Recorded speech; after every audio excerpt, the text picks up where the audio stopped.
What's up, humans? Hey, David. Hello. What are we here for? I'm not sure.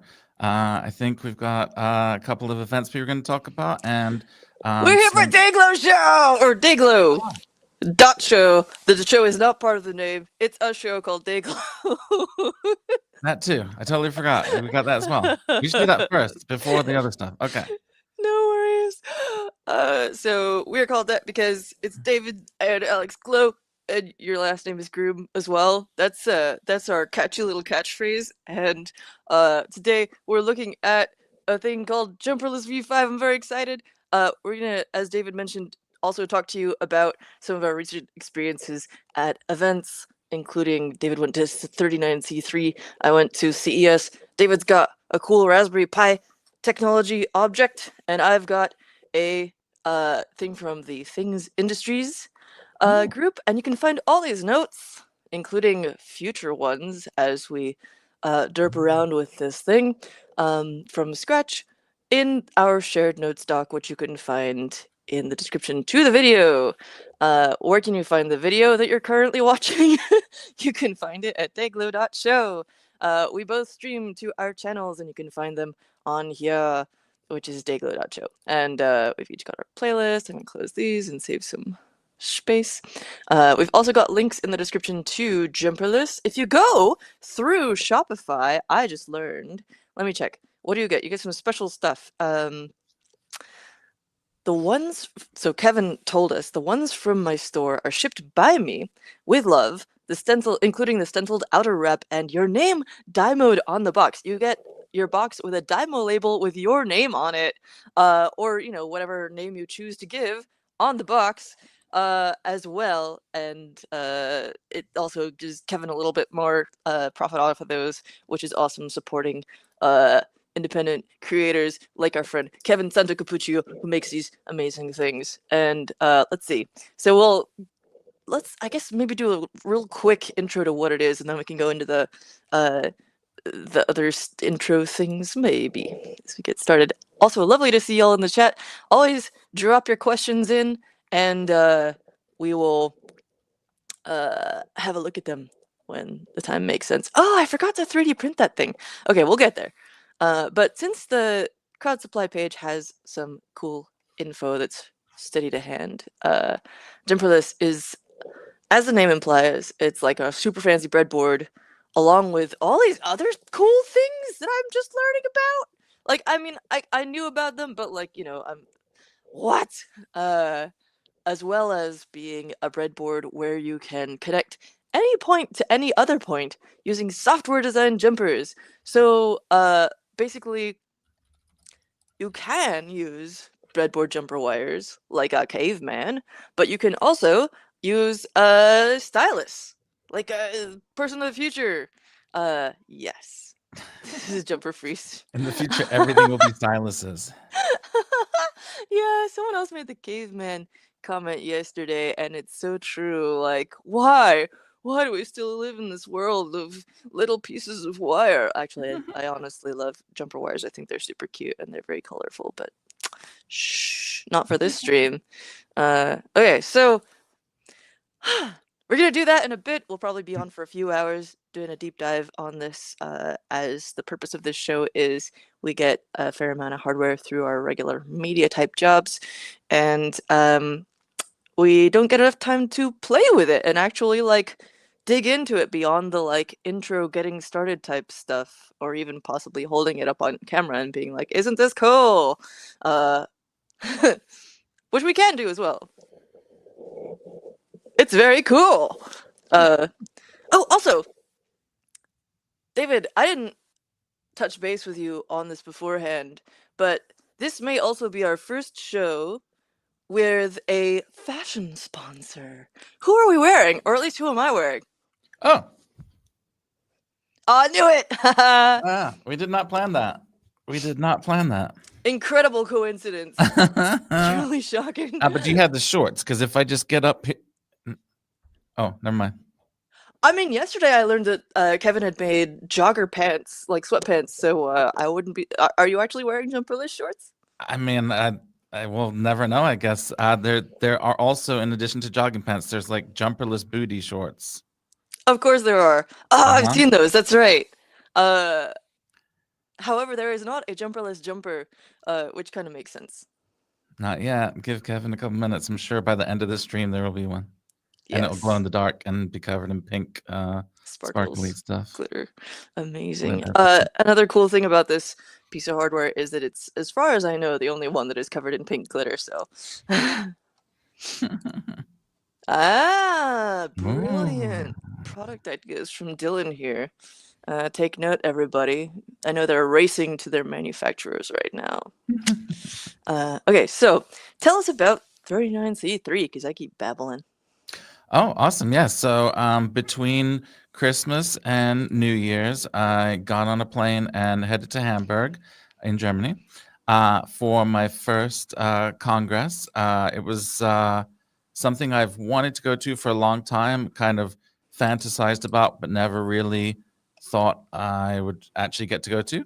But a friend of mine in the Pebble community got me a ticket. And so if I had a ticket, then I had to get a hotel, and if I got a hotel, I had to get a plane ticket, and so all kind of came tumbling down like that. And I found myself in Hamburg for this event, which was really incredible. Honestly, unlike any other event I've been to, the 39 and 39C3 indicates that it's the 39th time they've had it, and it's an annual event. So it's also probably one of the oldest events out there. And what I thought was really interesting is it's very kind of ground up.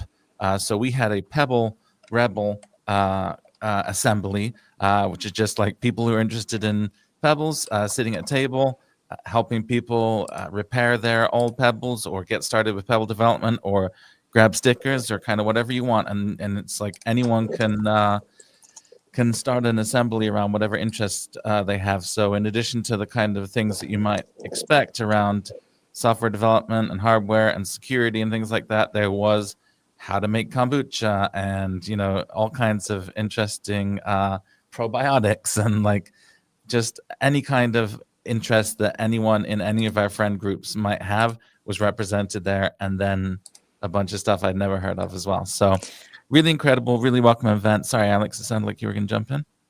Oh, did I? Oh, Actually, I was thinking about it, but I was holding back. oh, So this is one of the they also have an every 4 years event called Chaos Communication Camp, also run by the Chaos Communication Club. So when people say CCC, it could be any of these things, yeah. but usually means the club, and then or yeah, and then the Congress will be like 39C3 or whatever. And I've been in a couple of the camps and I rarely get FOMO, but I absolutely did this time.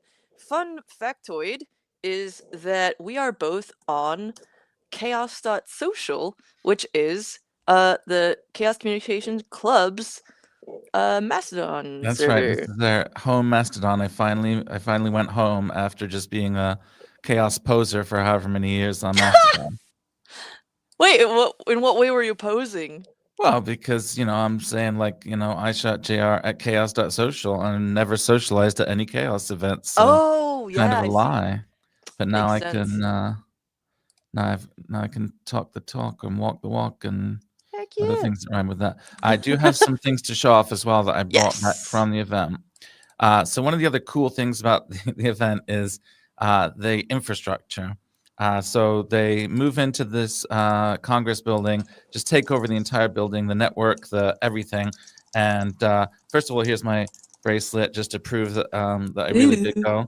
But then they set up an entire network, streaming platforms, phone network. There's these decked phones that everyone has. Mm. It's like a cordless phone system, and so people just say, "Oh, call me on 1 2 3 4," and then they answer on these little handheld units, and that's a good way of communicating. But there's also a snail mail system inside the building, and a pager network inside the building, and faxing, and like anything you can imagine, they've got it. ISDN, like every any kind of communication method from the past 40 years or so, they probably have it in the building. But my favorite by far was the chaos mail. And so you can send mail to anything that you want to put on the And I see JP, who was there with me, just mentioned, just did raised hands in the comments. So as JP will tell you, because they sent me a postcard, you can just address whatever you like on the postcard. You could just say the person with the blue hair and plectrum earring or something, and then the person would have to try and find that person. You can Person sounds like also a weirdo. you can also send cards into the future. You can send something to somebody who's going to be at the event next year. You can send things to other countries. You can send things, like, it's crazy. And so I brought some of the postcards here to show off. In fact, yeah. this is so great, because on the top of the pile, JP just made a comment, and here's JP's postcards. So here's the IP packet datagram. It is not filled out, disappointingly, but the back side of it is. And so you can see it just says, I shut JR at Pebble Assembly, and that's how they came and found me. Here's another one. This is from the outside world. Joshua, also from Pebble, sent me this over the internet, and it gets printed out and then I feel like I know that person. I'm so bad at names, but it seems that's okay. And yeah, there's all kinds of postcards that you can grab and send. And here's the kind of, I like these ones because they're, this is like a DHL logo with the chaos post. So you just make a donation, and then they'll send you your post. Oh, here's another. There's also, of course, you couldn't not have a newspaper. So here's the official newspaper. I think this is actually the Chaos newspaper rather than the event-specific newspaper. And then, highlight for me, stickers. So I have hundreds and hundreds of stickers. Maybe not hundreds, definitely dozens and dozens of stickers of all kinds of cool stuff. MNT, I'm sure you know those guys. I'm not going to go through every sticker, but let's just see what we got here. Whatever that is. Let's see. That was Ab from our assembly sticker. Wonderful. So yes, Kevin, they track you down. You just say, like, whatever criteria you want. You could say, the guy in the Jumperless t-shirt, and someone will track you down, or at least try. If they don't, it goes into a big filing system, and they'll try again later or next year or whatever. But yeah, let's keep going through Brazil real quick. Let's see what we got here. But like a cool this Brazil. is not very good. Sorry. Oh, most of these are upside down. But let me just explain to you that I've got hundreds and hundreds of stickers that I picked up at the event, and I'm going to show you one special pile of stickers in a second. We don't. Am I backwards or am I the no, right you're good. way around? But in my opinion, you're good. First time ever on the right way around. We don't want your AI. Lots of that kind of sentiment, which is good to see.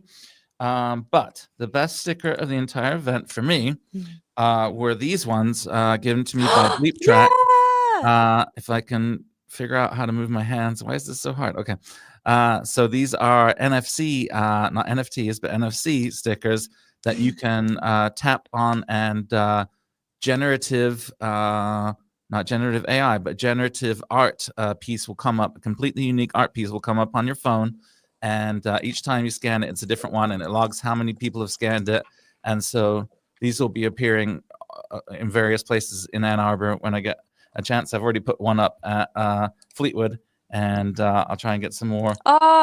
Yeah. I just had a friend who said they were in Ann Arbor, and I was like, you got to go get Hippie Hash at the Fleetwood. Yes. It's I'll important. Tell them to scan for art while they're at it. I shall.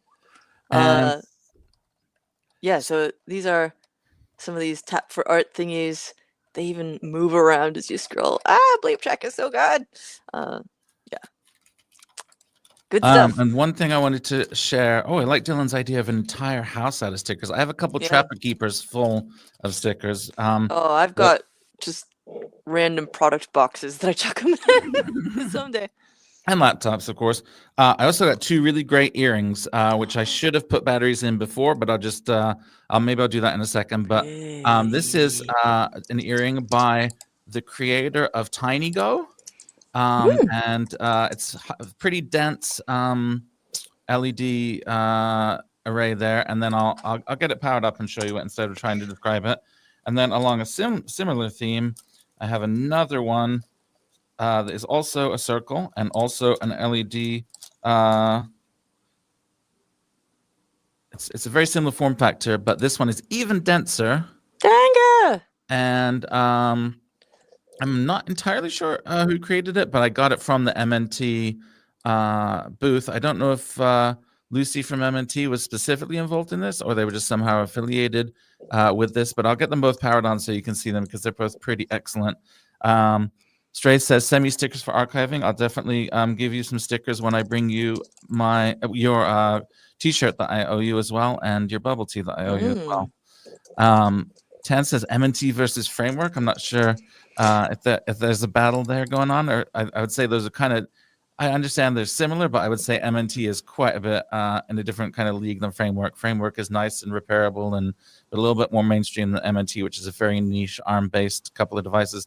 I did see a new prototype there too that was a tablet device that I don't think is out yet. Yeah, they have their M&T Pocket Reform notebook, which is gorgeous. But I would agree with you that like I haven't personally like used any of these, especially as my daily driver. But my perception is similar that Framework is designed as a sort of like this is the alternative to an actual like flagship computer that would or it is designed to be one that like basically you can use it as a regular computer even if you're not a techie person, whereas the MNT is designed more for people who like really want to hack on it and like really are in the open source community and stuff. So to me that's sort of like their differentiating point. But like, look at this cute little thing! Also, I'm a sucker for this like marble blue, white, and gold thing. Anytime, it shows up, amazing. Just to plug real quick, there is a framework review in the current issue of Make that just came out or is coming out any day now. And there's also a live stream with me and Lucy from MNT about the Pocket Reform on the Make YouTube channel. Ooh, let's grab the. Would you mind grabbing the links for those and dumping those in the thingamajig?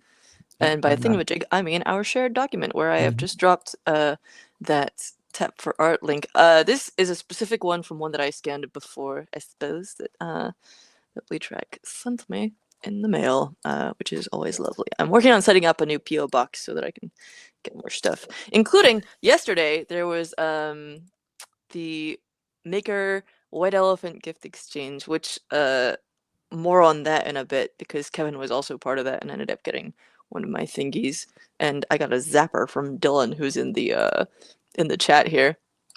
Also, Strafe mentions send me stickers for archiving. Cool. So let's see. I guess I'll talk about CES. I had an unconventional CES this year. I've been there a number of years, but it was my first year as a freelancer. I didn't realize how much they actually care that you're a member of the industry, and so like it took me a couple of days because I decided the week before to go. And I was like emailing people at Hackster being like, hey, could I get like a letter that says that I'm like collecting material for you for media, like so that you know, because their whole little system was Byzantine and stupid, it turns out, if you're not already part of it. I mean, okay, I shouldn't say that. I understand why they do it. But anyway, so of course there was like a ton of AI hype stuff, but outside of that, I'm largely interested in like sustainability stuff and accessibility things. So I got a ton of material around those, as well as some cool open source projects and some fabrication machines, and I will be posting those on my Instagram and YouTube and such, and possibly on Hacksters as well. So be sure to check those out. That's about all I got to say about that because I forgot to transfer any of that media to my computer. I will say that I got to play a new weird guitar this year. Last year I was messing around with one that was made by /for Avnets, which is on here somewhere. But anyway, this year I got to play a titanium guitar, which was cool. So let's see. I picked up this thing from the Things Industries, which is a home IoT management system with LoRaWAN. And I have a number of devices from Blues, wireless blues.io that should be compatible with this. So I'm typically not a huge smart home person because like many people who are like into tech and or privacy and security. I am highly suspect of having like my house be any smarter than it needs to be. But I'm actually excited to explore this because I've been wanting to do more with Laura, as evidenced by our last time messing around with Meshtastic stuff. And I did actually eventually resolve that thing I was dealing with last time. I ended up kind of like not being able to get my device to work after the first couple of connections, and when we hacked on it later, a couple of weeks ago, I finally managed to get it working after a big ol' upgrade and update of the firmware, and so that's working. I haven't actually unboxed this before, but we've got basically just like a cute home gateway system. Look, it looks like a little robot guy with antenna ears. I kind of want to make it like put like at least googly eyes on there, you know. So yeah, that'll be interesting. I also want to see. I don't know if you can get it working with Home Assistant, but our friend Chloe does a ton of work around that. Another cool thing that happened is that my friend Mohib brought us to BattleBots Live, which was awesome and really wholesome in a number of ways. Okay, so BattleBots, I never watched as a kiddo, but like I was in first robotics, and so it still had like, even though like that one isn't combat based, it's more like puzzle oriented and like cooperation and stuff. It was really fun to see like an old school bots versus bots situation, and you know, humans trash talking and stuff. The community is just like, their whole show is very much oriented around like bringing kids into the tech community and getting them excited about building stuff. So that was just like delightful to be around, like, you know, these families, and like they would bring these kids out to like yell their catchphrase and stuff, and one of the kids got like super psyched about like yelling their catchphrase and threw in a couple of f-bombs by accident and then broke down crying. And then there were like a bunch of people from the show, they like brought them over a poster, and they were like, "You're not the first one to do that. It's okay. No one's mad at you for like dropping f-bombs on the BattleBots stream." And it was the cutest thing ever. And everyone was really supportive, and like I honestly kind of cried a little bit, and I'm almost about to do it again because it was just so sweet. Anyway, so let's see.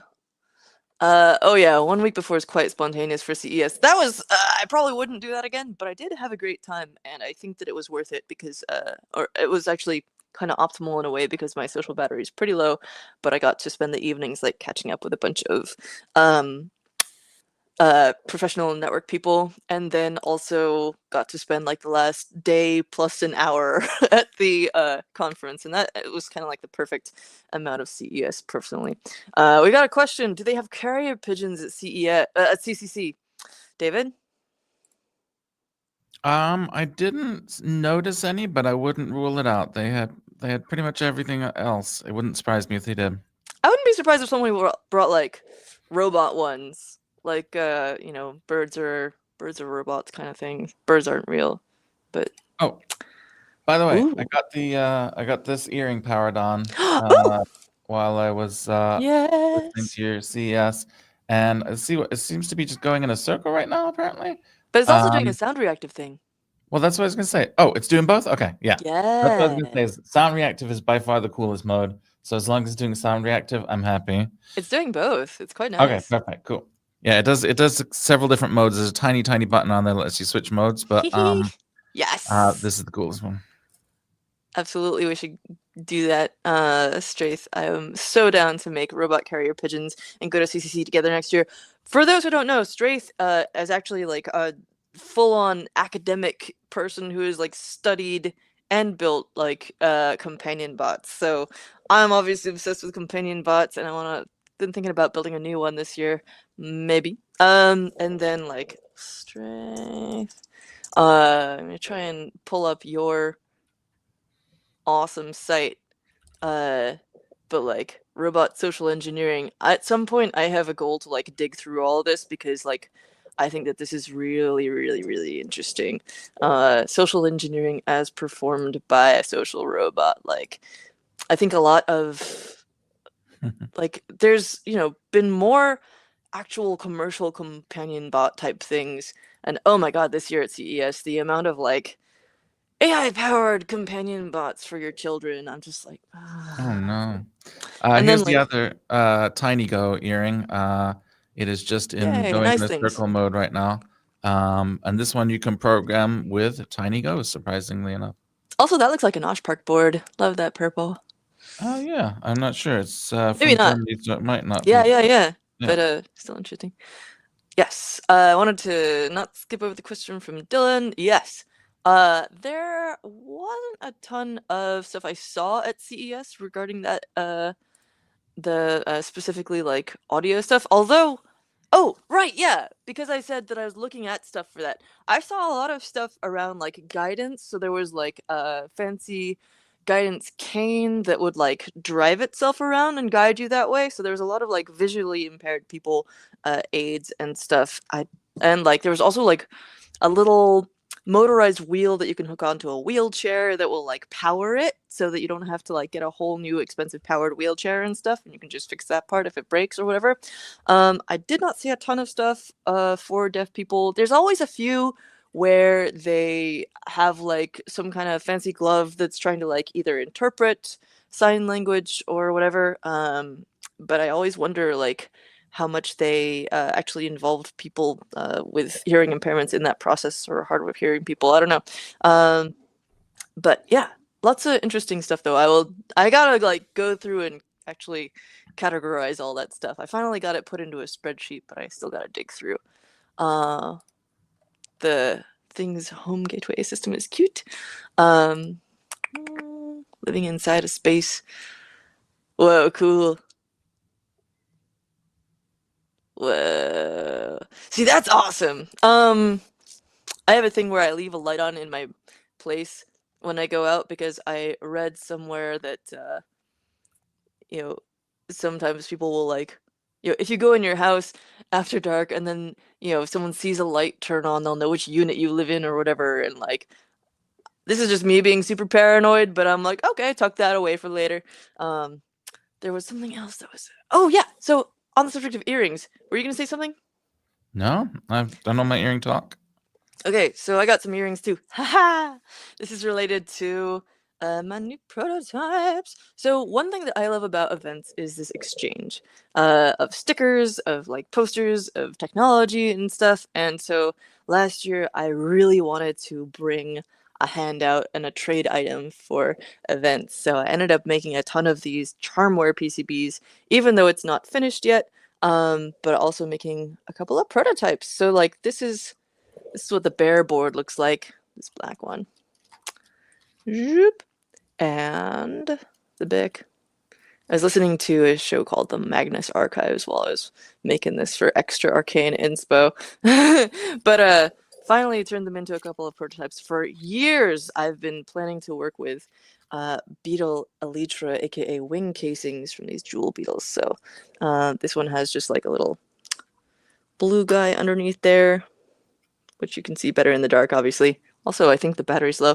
And then this guy, I want to make the switch smaller, but gave out basically a crap ton of these over the past few months, and I'm very excited to get the next iteration in. The other one that I haven't shown before, there's like a video of these up on my social medias, but the new one is I finally got some scale mail pieces in for my other little charmware reboot PCB, which is the data charm. So that one was the LED charm, this one is the data charm. It allows you to hide micro SD cards inside of jewelry. Oh, here's actually the front where that's a little bit less obvious. But this is obviously, again, a prototype, but you can see by the nail polish tests on there and the sanded edges where I was basically like using a big clippers to clip off parts of it so it would fit better inside the scale mail. The next version will be the exact size and shape of one of these scales and basically has a little micro SD card socket in it that you can use to, for example, my idea is for when I'm traveling to have copies of my important documents like my passport and stuff, just in case, like in a wearable form that you can just like have with you all the time. So another way that you can attach these sockets is you can literally use this like clear servo tape or rocket tape, sometimes it's called, and then just like yoink, like so. And you can do sneaker net with it. You can share zines and like PDFs and other stuff. I always have some copies of QX, which is like a way that you can run a local copy of Wikipedia off of a Raspberry Pi. I like to give those images to people just to spread it around. And then there's also like I got into this method because I do media and I always need to clear space on my phone, so I have these massive, gigantic video files that I'm always carting around. And so instead of always having zero space on my phone, I still have zero space on my phone, but I also have a bunch of stuff offloaded onto a micro SD card that I carry with me. And so I'm working on those as a prototype, and I'm going to do a custom set for Kevin Santo Capuccio. And then maybe later on this year, give them out and or sell them online. So if y'all have ideas around that, let me know. I'm just curious, what was the nail polish for? What does that do, nail polish on a PCB? Oh, it was just I was testing to see if like it would look cool. Oh, cool. That's what it does. It looks pretty. Cool. It's like the pink, various pink glittery stuffs that Kevin has on Jumperless, which we were gonna talk about that Oh, yeah. and or look at it. Did we get through everything? Let's see. We're gonna look at 2 events, and we looked at those. We're gonna look at 2 objects. You've got a Raspberry Pi thing. Oh, yeah. So this is a new Raspberry Pi thing.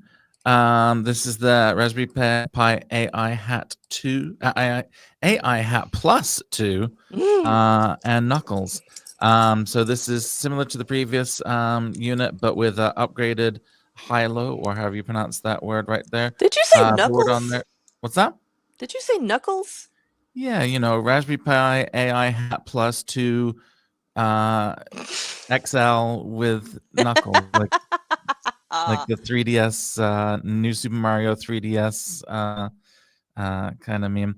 But yeah, so this is similar to the previous one. It's a hat that you strap onto the top of your Pi 5. I think it has to be a 5 or greater because, or greater. Well, I guess the people in the future who are writing in the comments, let us know if it's compatible with the Pi 6. But for now, the Pi 5, because it requires the PCI, which the previous Pis do not have. I brought a box full of Pis right here that I will maybe mess around with this if I have time after the Jumperless. By the way, why do you keep calling it Jumperless? The name is, it's solderless, right? What did you? This is what we're reviewing today, right? Solderless. So solderless is a prototyping system where you no longer need to solder when you're prototyping your projects, which I think is awesome. And I got some bad news for you, David.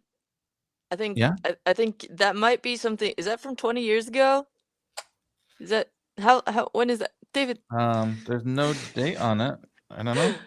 We're talking about Jumperless, David. You're wearing the T-shirt. What did you bring? Oh, how embarrassing! Oh, I can't believe you, man. I can't got it. believe you. I told you one more time. It even says, as advertised, Yeah. whatever Pink the Dymo label. Dymo label, yeah, the Dymo label David. And that's what they call you, Dymo label David. I knew Kevin would appreciate that, so I've been And we got practicing. I've been practicing saying solderless with an American accent all day and not saying solderless. Yeah. Oh man, I got made fun of Solderless. in First Robotics, speaking of which, for saying solder when I started out. But it's because I was taught that when I was 5 years old. So anyway, very excited about these. There are a bunch of more cool. Oh yes, I do want to get into that. I also want to acknowledge more cool comments about accessibility. There's a really interesting conversation going on around here, and I would love to address that more on the show in the future. Yes. More about the ASL gloves, and yes, earrings. I literally got my ears pierced at like 26 or 27 because I am terrified of implants. I've heard about the magnets breaking down in people's fingers when they were first doing the the implants for like electromagnetic sensing, and how they had to like learn to put silicone around them so that they like wouldn't just go into your bloodstream. Hey, so any ooh, interesting. Okay, so I gotta pay more attention to the comments so I remember what the context of these things are. But anyway, yes, you pulled it up on screen, and let's have a look. Let's have a look. It is time. So I'm worried that mine might be defective because it says remove this on the film, and that's going to get in the way of that display. So I don't know. That seems like a mistake, but It is very much a thing that might be a challenge for you. David has this whole thing. Do you want to explain yourself? oh, I love how it's David has this whole thing, and not a Joey huge Castillo. percentage of the community has this awesome notion of protecting your stuff by keeping the protective film intact so that your stuff stays protected. It's not like a weird thing that only I do. Many Davids, there's dozens of us who are in this same belief. Hashtag keep the film on. Davids understand this thing. So there's those weirdos, and then there's people who actually want to be able to like see the screen and not have it be all nasty all the time. This little tab Wait, that's yours like is the nasty one. Mine is the not nasty one because it's protected and clean. yeah, but that little tab gets all creased up, and then like inevitably there's always like a little corner that like comes up and it gets dust under it, and it looks all nasty, and then you've got like one corner of your screen that you can't look at because you're just like, oh no, it's harshing my vibe or whatever. It's like, oh no. But you can buy new protectors to put over that. Yes. Get help, David. Paul, no, I don't need help. I've got all the help I need from Paul, who says, Paul, you're not helping. People mostly leave the plastic film on. Overwhelming majority. Oh, everyone's coming out now. Everyone. Dozens. We've had 0 people that take it off so far, and 100% of the audience is all leaving the film on. Am I 0 to you? Excuse me? In the comments, I'm saying. In the comments. And Kevin? I didn't see Kevin say anything in the comments right now. Oh, how convenient. You just have to highlight that one and ignore all the rest. The hundreds of comments that are coming in. I'm not ignoring them. I'm just... I just can't, you know? There was a thing... Kevin also appreciated your forgetfulness, which is completely not at all a bit. I don't know what you're talking about. Oh, absolutely. Okay, I got a whole series of these like charms. Okay, a couple more links before we get started. Actually, maybe okay. So, sorry, not sorry, but so these are part of a series called Charmware. My little earring thingies are part of a series called Charmware, which you can find on my website. If you go down to Charmware, and you will see the LED charm up here and various pictures of it being used and stuff, as well as the green and silver version. Further down, we got data charm, which is still a work in progress as a page. It doesn't... Oh, it's got some prototype pictures. Okay, one more thing about that. There's a version of this that is basically like... This version of the charm is very basic. This was basically just like a does it work question mark type of device with a very simple footprint on the back that is just the footprint of the device, of the micro SD card holder. However, there is a prettier version I made for a conference last year where it was a conference in San Francisco. So this is inspired by Carl the Fog. We got some nice little silk screen on there. And then this is I turned the footprint of the micro SD card holder into a picture of Sutro Tower on its little hill with more of Carl the Fog on there in a postage stamp, and that actually works as well as or better than the like original footprint that I made. I don't know why. Somehow in the translation from this to this, the stylized one actually works better, even though there's no actual soldering in the center. I don't know what's going on with that, but I will take it. So future ones will be more prettier, and there will definitely be other ones around like 2-factor auth keys and stuff like that. So absolutely stay tuned there.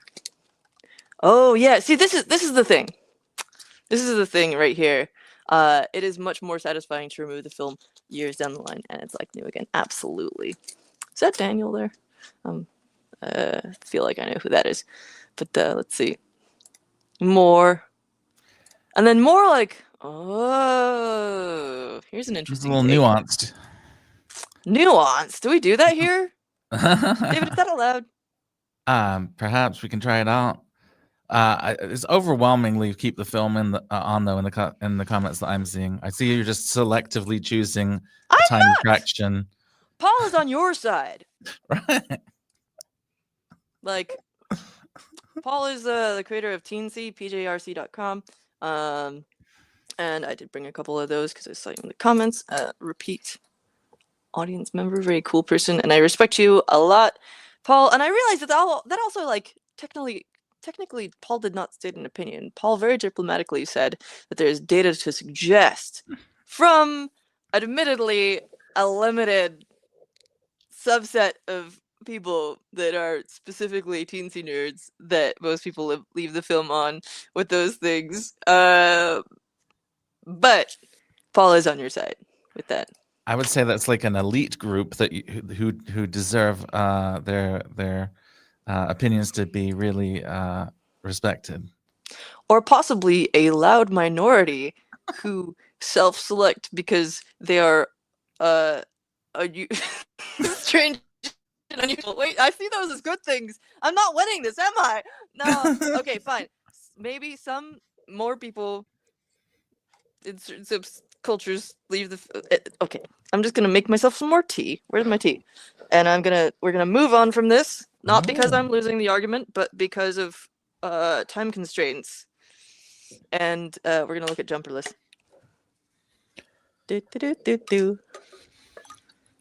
I do things in completely logical ways. That is why I am half opening this to let air in one way while I pour it out of the spout, and I definitely have never poured tea all over myself doing that.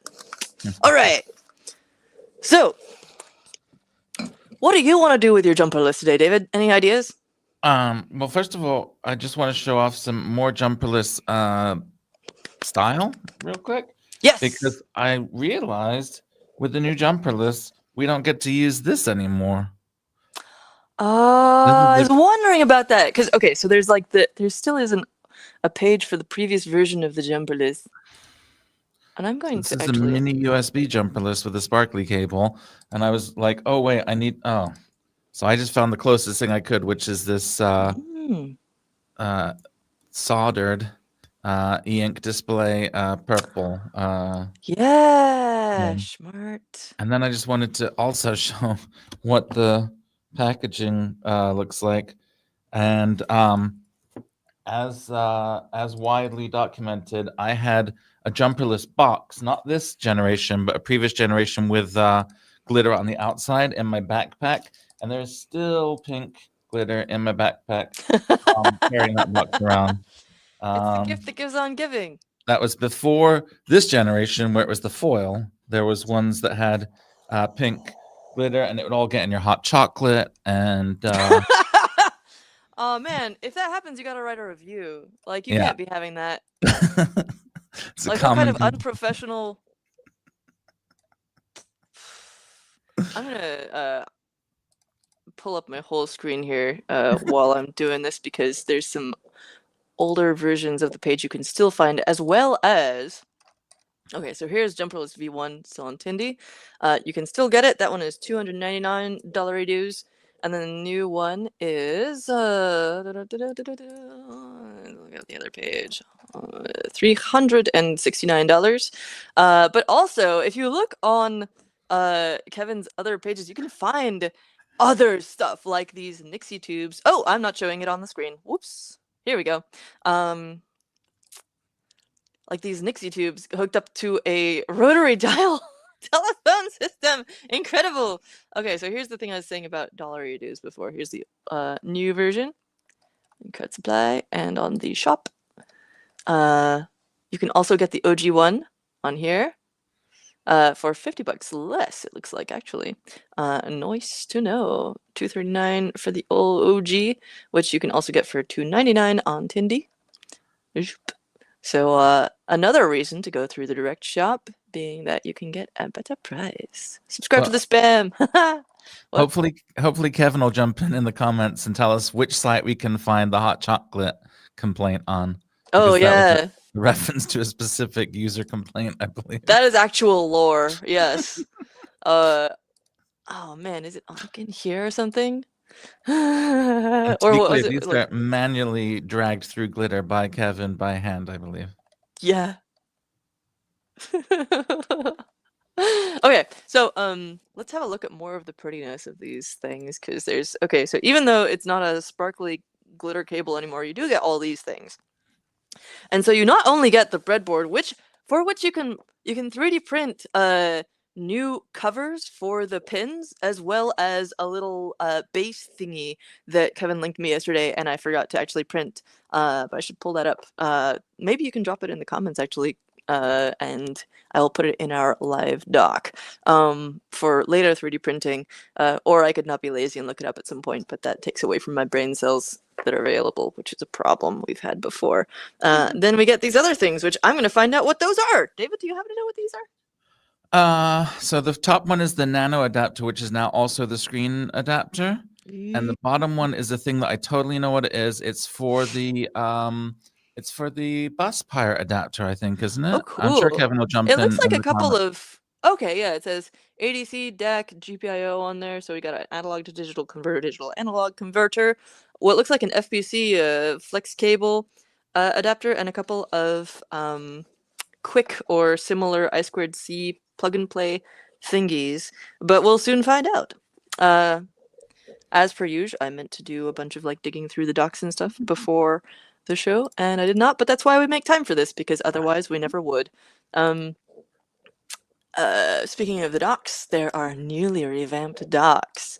I took a million years to set up this session and advertise it, so had the a return of the wonderful experience of being like, "Hey, Kevin, we're doing a show on your thing tomorrow," and then being like, "Oh no, docs update."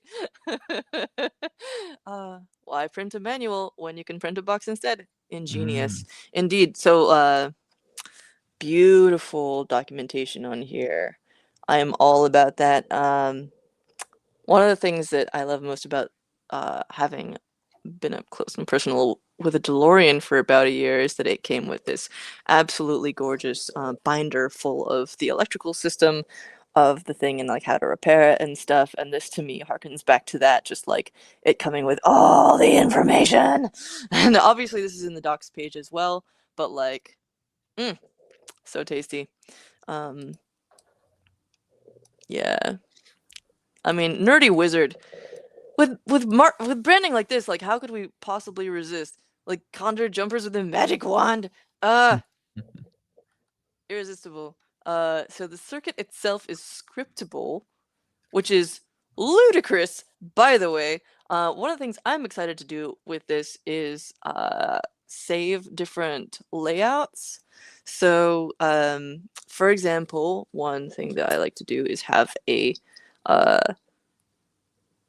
like a bunch of random things that I can test a new circuit's code with. So, for example, like a button, buzzer, LEDs of different types, including neopixels and such.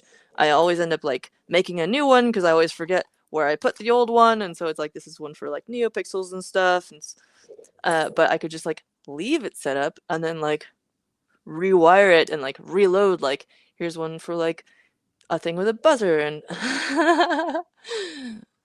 The Dude. Jumperless logo is right in the middle of the remove this, which is annoying. Les. So that seems like a design flaw. Mine actually doesn't have the film on. I think I might have taken that off before. I got this in person at last year's Teardown conference in Portland. Oh, speaking of which, one more thing. Ooh, the holes on the edges are big enough to clip oscilloscope probes to. Oh, gotcha! On this little guy. Awesome. So, I have attached some oscope probes to my multimeter because it just makes life so much easier when I'm not trying to like debug everything with my fingers, which I absolutely will do otherwise. So let's see. Oh yes, unfortunately. Well, Paul is a great friend of ours, and we fully respect him. So at least I do. David, do you respect Paul? Of course, I certify that I Yeah. respect Paul. Thanks for putting me on the spot. You're welcome. Anyway, so but let's see. There was a thing, Jumperless something something something, reconfiguring circuits something something, documentation. I don't remember. Doesn't matter. Let's see. So what is offcuts? Ooh. This is on about 10 different pages in the docs, and I love that. Uh, Also, you can go mega zoom and get all the information all at once in a single place. Oh yeah, the other thing that I was trying to remember was, speaking of conferences like Teardown, Open Hardware Summit tickets are open for this year. It is in Berlin on May 23rd and 24th, and you can go attend now. You can also look up the fellowship, apply for the fellowship, which helps people come to the event. There's a form right there. Oh, I might have missed the window on that. My bad. But they are also really nice people. So if you really want to go and you can't, like, literally hit them up. Go talk to these folks. Same as if you would like some mentorship if you're a first-time speaker and stuff. They're really, really nice, and they're really, really motivated to make sure that everyone who wants to go can go. So please, please, please do reach out to them if you want to go and there's anything stopping you from doing that. So it's an amazing conference. They're amazing people, not just the organizers, but a lot of the people who show up. It's such a supportive community, and they're generally people who like care about the state of the world and want to help make it better, because like open source really attracts that type of person. So not that I personally vouch for every single human who attends, obviously, but like, it's a wonderful event, and their tickets are open now, so please do go. Ooh, we got some questions for Kevin. We'll have to do like a some kind of an info session later on. But also, like, Kevin is very much active on social media as well as Discord. So Kevin very eagerly tells people to reach out on Discord if you want to talk, and is very available there. I forget where exactly that info is, but it's somewhere on one of these pages that I was digging through before. You can also use the contact form here, but also like an amazing person who does a lot of cool stuff with the community. Yay! Okay, cool. So more about Jumperless. Let's have a look. We got the docs up here. Got the getting started image. So what's actually going on here? We got user pads with a bunch of beautiful design probe sense pads up here. Let's look real quick at just like the components of this kit, maybe. I'm gonna pull up my desktop camera. There you go. And whoops, that's a bunch of random stuff. Go over there. In Nice fact, product placement. get out of here. I'm unplacing the products, David. I mean, thank you. So here's the whole thing. Sorry if this is backwards. Let me know. That's a terrible way of showing you the side there, but little certifications. I'm probably got this upside down. No, I haven't. This is the base device on the back, your stylus, again, the breakout guy, and the other little breakout guy.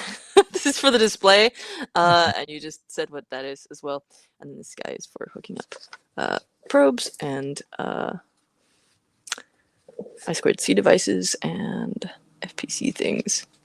Sometimes I don't fully process what I'm saying / reading as I'm also managing the stream, so please do be understanding about that. So one of the cool things about this is that if you lose the beautiful branded cables, which I don't know why you would, because I'm like, it's got the zebra stripes and the pink. It's very 90s and amazing.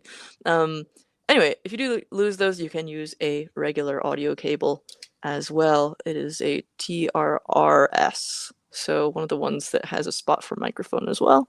And then these gorgeous, like, look at this. Okay, we got like a little sub solder mask copper placement, making the Jumperless name / logo on there. We've got flexi PCB button things like over these actual buttons under there, these like living hinges. Okay, I gotta stop making those noises. But this is your stylus. It's pointy and pretty, and on the back we've got some more raised copper, but that's actually functional, I think. Then we got labels. It says, oh, look, it's an actual like image of the TRRS connector. It says ground, MSR LED button probe. MSR, I assume that's measure, and then it looks like there's some little jumpers yeah, those are definitely jumpers.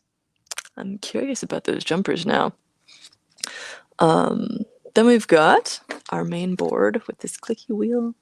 There's also, oh no, it's not a selector. Oh yeah, it is. You push it in like that. Beautiful. And it's got the Jumperless logo on it. Amazing. What? The ports are actually TRRRS. So if you find one of those cables, gotcha. Did it show that on the stylus? It did. TRRRS. Solid. It won't do anything special. Ask Kevin about the probe point. Oh yeah, I think that also if you lose the stylus, you can just use like one of these and like use the tip of it to do the controls. So what you do with the stylus, David, do you want to explain what you do with the stylus? You can do lots of things with it. You can manually. I mean, so basically, I can't remember how it used to work, but you used to have to. It basically streamlines the way that you do your jumperless jumpers.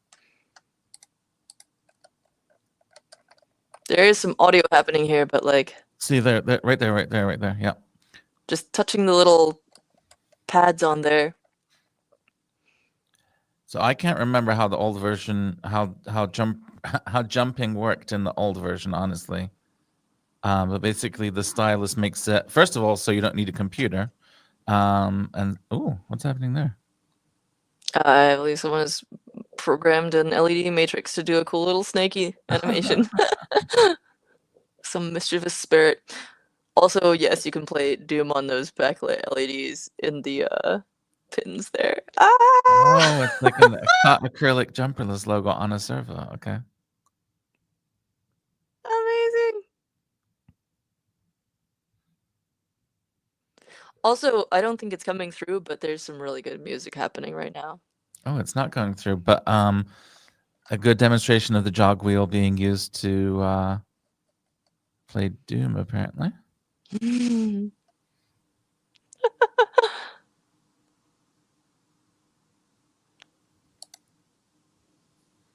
Okay, so apparently the probe point, there's a tapestry needle in the bomb, and Elecro had to order it on Taobao. Wow.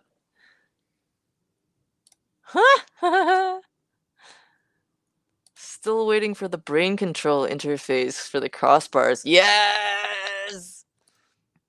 Yes, this good too. How it shows current and signal flow, highlighting the used jumper pads. Solid. Okay, we don't need to see the preview thingies. Let's pull this.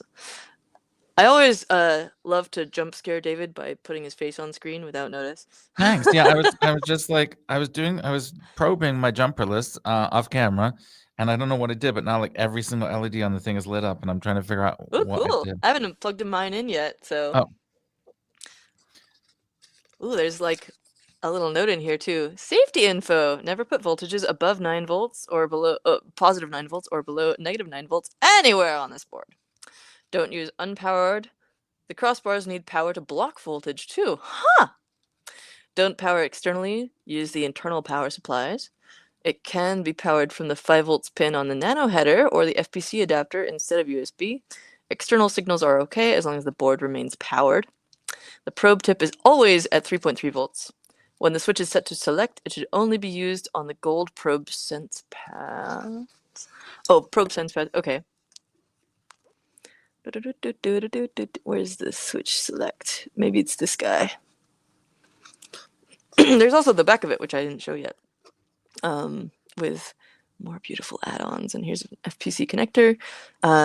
We've got all these multiplexers. I believe that's what those are.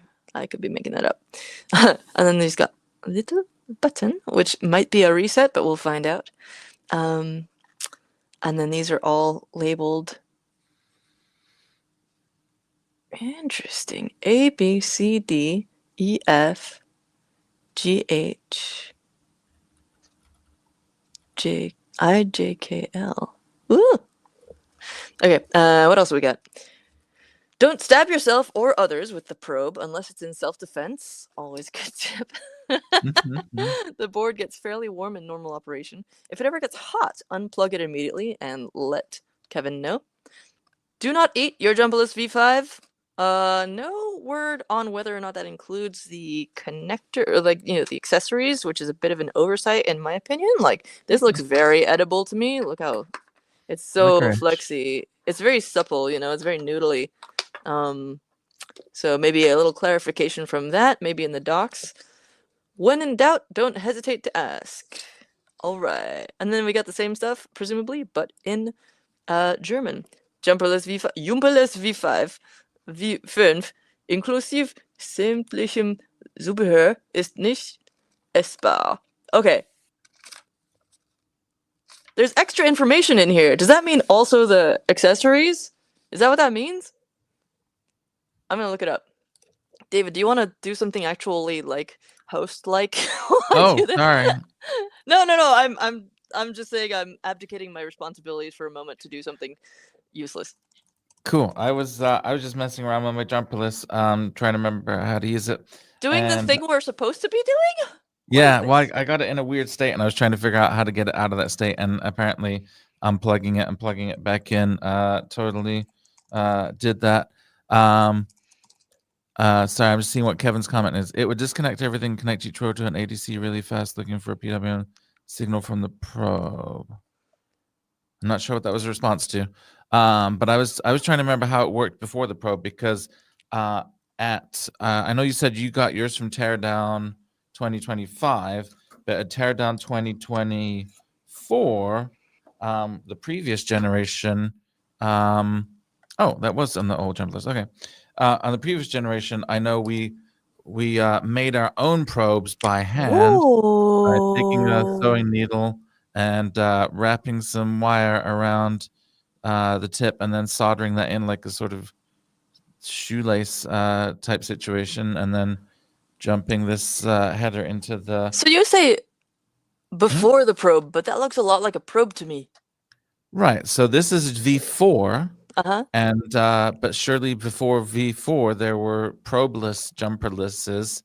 And that's what I was trying to... I think it's a Jumpersless. Yeah, That's how you plural. Jumpers. Yeah, like secretaries Passersby. general. Yeah, right. Secretaries of State. Okay, confirmed. That is in fact. Kevin, how come German people get more information than we do? My whole question could have been avoided if I had the German instructions. It does in fact mean the accessories are also not edible. So thanks for that. Okay. So, all right. So you're actually looking at how to set up your thingy. So I should probably do the same. I'm gonna read through some more of these docs because I forgot I could do some of these things. Oh, I wasn't reading any docs. I was just like doing stuff. Okay, well, I'm gonna find a cable and plug mine in then, because... All right, that's what I did. I found the cable and plugged mine in and then started probing things. Yeah. But now, Kevin said that we need to update it first. Oh, yeah.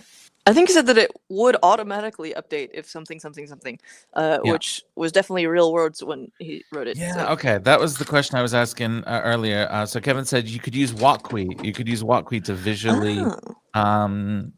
visually connect things. And if you haven't used Walkwi, it's definitely worth checking out. It's a really cool hardware emulation system, which is also scriptable and all kinds of other coolness. There's also a Viper thing that I was sent that we can look up. Oh, world's most advanced ESP32 simulator. Check that out. Yeah, fair. That's a fair description of it. And where is this Viper thing? I just had it. I'll pull up my Discord.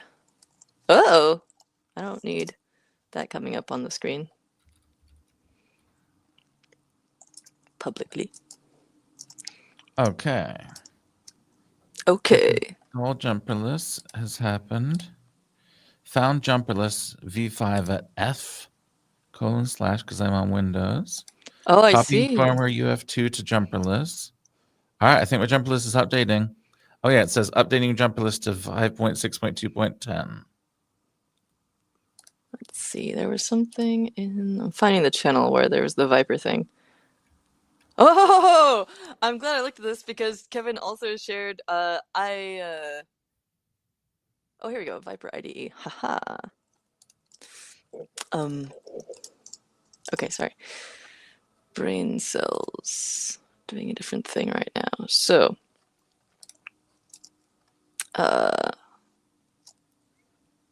so we were talking about putting the logo onto the Jumperless because you can program the LED matrix with, as you saw, whatever you want, including playing Doom. And so I whipped up a really quick and terrible 128, was it, by 32? Just like basically pixel art MS Paint Dayglow logo, and I will definitely try and get it on there. But I should update first. Okay, plug the thing in. Step number A. I did not grab a cool purple cable because I suck. And now you get a close-up of my hairline as I attempt to plug this in. Yay. There we go. Okay. And move back to the desk view. There we go. That's what we want to see. So, I should also plug in my display. Oh. What up? Oh, mine's got a cool logo on it after the update. Ooh, show us. I will try. I also have the actual window that I'm... Okay, there we go. I had a bunch of stuff covering my ownness. So yeah, check that out. Pretty. And now the idea is we're going to replace that with Dayglow for some reason. I mean, you don't have to. Some people do weird things with their displays. I wouldn't know. I am going to plug in my display, which means I got to figure out how to plug it in. It's like I would expect the headers to go like this or something, but then the display is there, but also maybe that's for storage. It's not soldered in. I think it's for storage. I could be lying. I will look it up. Also, the font goes this way, so can you show me yours, by the way? But also, I'll look at the docs. Nobody make comments about what I just said. Oh, yes, indeed. Oh no, David's network is having troubles and he can't hear anything. Oh, it sucks. Well, I will take the lead for a bit and derp around while you troubleshoot if necessary. Okay, cool. So I'm gonna do exactly that because alas, David is having some network issues and can't hear. So I'm gonna try to stop mumbling. All right, so I need to plug it in. I need to get the display connected, which I think should be pretty obvious. And I also want to try and mess around with the display. So somewhere around here is going to be a picture of it with the display mounted, potentially, or maybe not. Okay, back to the docs. What did support? Haha! Literally any of these are fine. Looks like very similar ones to what you put on the like cardio watch. Oh yes, from CC Camp. Okay, so gonna do this. Kevin wrote a helpful hint, but I'm not gonna read it because stubborn. So I'm gonna follow the picture in the docs and put this on here. I think. Yes. Does it fit? Yes. Yes. Beautiful. Yes. Haha. Okay. There we go. And then this guy. Oh, Okay, I love this. One of my favorite things about when people do headers is when they stagger them like this, so you can get a good little friction fit. It makes me so happy. These ones up here are not staggered. Interesting detail, but these ones are. So you don't even have to solder it in. You just plonk it down. Haha! Beautiful. I still haven't plugged it in, by the way. We'll get there. So the other end is hooked up to my computer. Now we're gonna do this jump and see what happens. Pretty lights. Oh, hey, I can hear you. Can Oh, you hear good. me? Yeah, my network seems to be stable again. I'm not Yay! sure what happened there, but yeah. Kevin just pointed out plug the SBC adapter in. Earlier I called it the nano adapter, which is of course incorrect. The nano adapter is built into the main board, and this is the thing with the 40 pins on it for if you want a Raspberry Pi plugged in. Yes. So this is, as you can see, nano shape adapter, like an Arduino Nano. And then I do have a Nano RP2040 Connect right here, but I also grabbed a couple of teensies, like I mentioned, but I don't have headers soldered onto them, so I'll probably stick with the Arduino. And then my screen didn't do anything interesting, but I also wasn't really looking, so maybe it did, and also I haven't updated it yet. So as David mentioned, we got the 40-pin connector for if you want to connect a single board computer. My screen coolness happened with the update, not before the update. So maybe once you got Gotcha. the update, you'll get the coolness. So let's see. Oh, I also have to do a thing where it's click the wheel to OLED to connect on boot. Ho ho ho ho ho. Click wheel. Oh, I forgot about this. Somehow I keep forgetting it. Okay, so it's doing little LEDs at me. Ah! I love this. OLED. Click. Oh So my the god. Show in term, presumably inal, font. Oh man, this has such a gorgeous, like you can kind of see it like this, but like when you're looking at it in real life as well, the like shimmery effect from this is very magical. So you can display stuff on the tiny screen, on the breadboard, and on the terminal. You can have like all three of those things as displays. This says lock connect. And we got connect on boot. That's what we're looking for. There Oh you go. man. On and off. Ah, that's so pretty. And it like moves a little cursor and says on and off. Wow. Ah. Okay, I gotta stop making those noises, or we're gonna have to put a rating on this. It clearly is already connected up in some way because that doesn't look like a logo. So is this like a demo circuit is what I'm assuming. And just for funsies, I'm going to try and guess what it is. So we've got 3 things connected here. We got 2 connected here. We got, oh, an interesting direct line. Is that ground or power? It's red. It could be power or ground. Let's see.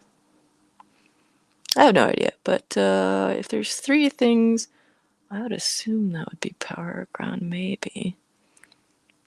Are they color-coded? Like, both power lines are pink/red. Both ground lines are green. So I'm going to assume that those are connected to those things, but that could be lies. I'm doing this because I suspect that Kevin is interested in seeing what people's default assumptions are when they haven't looked at this for a year or possibly ever at all. And that's as far as I'm going to go with guessing because, well, let's see.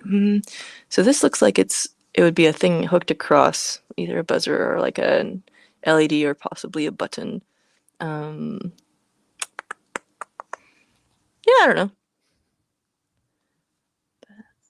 This could be like a resistor from something to power. There's nothing hooked up over here, so there must be a connection like across here or something. Maybe an LED. I don't know. Okay, into the docs. Oh, there's like all these beautiful displays and such. Ignore the really cool LEDs. No, no, Kevin, I will not. I have one of those. I have one of those to play with as well. Ooh. While I was having networking problems, did you do the pip install, or is that next? Not yet. I'm Okay. still.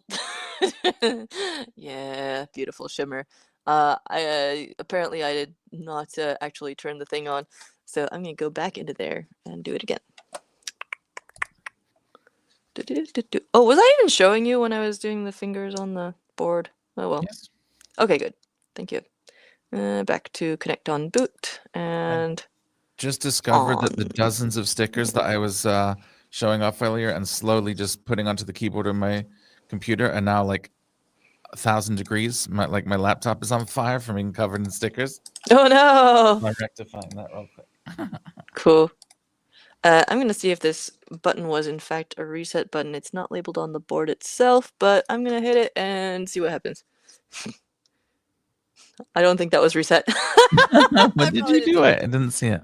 Oh, I'm pushing this little tiny button on the back. Oh. I was guessing it was reset, but I pushed it and it didn't do anything. Maybe you gotta hold it, or else I was just wrong. So I'm going to unplug and replug as the caveman's power cycle. Woo! Okay, that noise I made, I'm going to redo this because it was a response to a specific thing that happened. I'm gonna try and show you better. Look at that logo Ooh. zoom, rainbow logo zoom. Oh man, it's so good. Okay, so now we got a little Jumperless logo down there. Incredibly well branded. We got this Jumperless up here. A little I wonder how personal many button. Jumperlesses there are on the board because I noticed there's a Jumperless under one of the little rubber feet. There's like so many Is Jumperlesses. there? Oh, there Yeah. is. Yeah, it's like a little sort of Easter egg hunt. Plus, there's the word mark here, Architectic flux. We got that little fellow with the strike through both here and on the building, which also says Kevin's actual name. Shocker. And Oh, hey! the Net building 12, roadie itself 3. is like I don't know how I got into it, but I was like accidentally measuring the resistance of the building itself earlier or something. Well, I managed to loop my stylus around my power cable, or Yeah, vice it's a little versa. tricky. Every time I pick mine up to like do something, I accidentally do something else to it in the process. Hmm. What happens when I just do the? Oh, look at. Oh, look! It Cycles through the highlights. nets, I think. Yeah. That is so cool. It's even like phasing it. The little Oh. animations. Wow, that's so cool. Oh, it wasn't D3, it was O3. Wait, no, it does say D2, D3. Why is it D? Oh, is that because of there being a microcontroller, like digital something? I will find out. Top rail, 5 volts.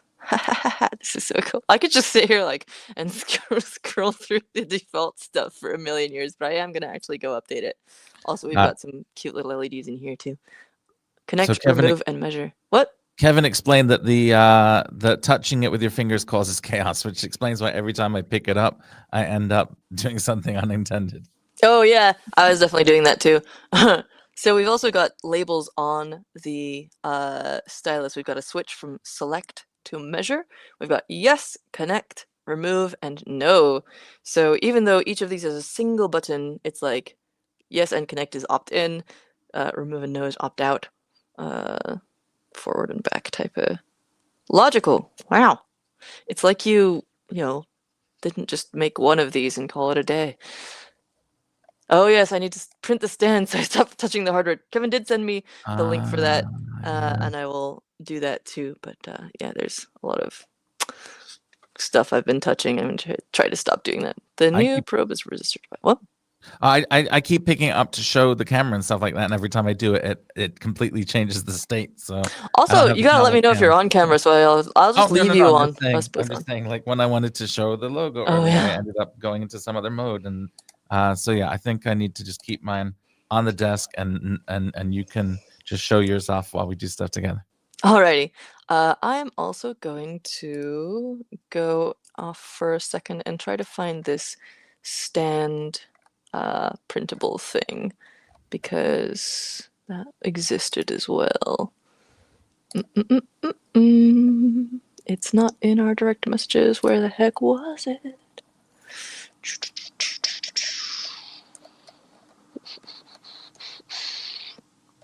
Oh my goodness, I know this existed. Oh well, I shall open up my iCharm console, put it on screen, actually switch to that screen, and do the little update thing so we finally get a view into that. Oh, I forgot. It wants to resize the entire window. Please don't do that, my friend. Why are you doing this to me? I should also pick a theme with more contrast. So, Jumperless is pretty durable. Once laid the backside on my lab table, when there was a lot of metal pieces scattered around, the Jumperless got warmed, but did not really release the magic smokes. Amazing. Love a durable piece of hardware. There is a cool pick by Kevin as well. If you go to Blue Sky, you will find this like tag yourself thing. Speaking of workspaces, David, weren't you talking about like someday having people like look at their workspaces and stuff? Yes, I wanted to do Sorry if it's a specifically spoiler. a live stream series about people showing their workspaces and talking about their processes and workflows and I would things watch like the that. crap out of that. Oh, Well, I'll get on it and get it started then. everybody who wants David to do that, drop a thing in the chat Oh because no. no pressure. It has a name and everything, but I can't think of what the name is right now. Yeah, it'll come to you. Okay, so I was going to update this thing finally. A whole let's see, hour and 20 minutes into the stream. Pip install Jumperless. Make it smaller. Oh, already installed, which is not on path. I don't know why it is installed because I didn't think I'd opened this at home, but okay, cool. Awesome. Not on path, so I probably should do that. Where is the... Oh, this, duh. Okay, so...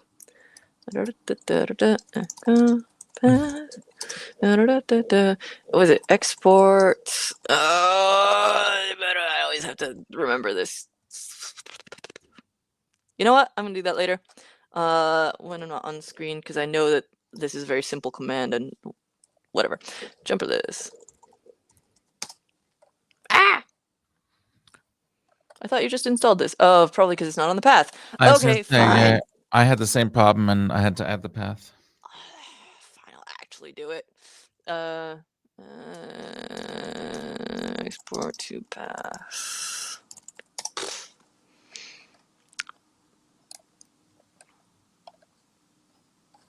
Okay, it's literally equals this and then... Okay. Wait, ooh, nope. There we go. That's why I check. Okay, so I think that is right. If not, I'm gonna kill my computer. Oh, no. Wait, no. Do I need quotation marks?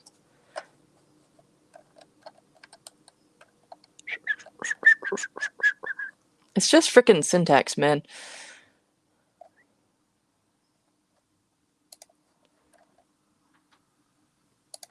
Here we go.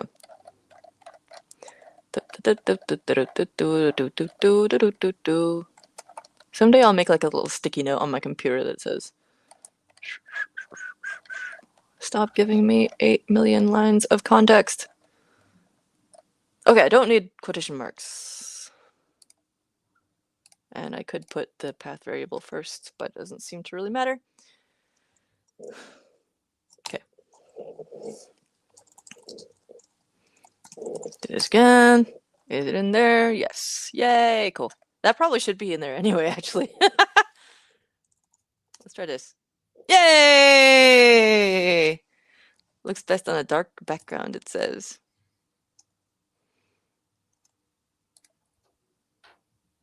If anyone was yelling at me in the comments about how to do it efficiently, sorry.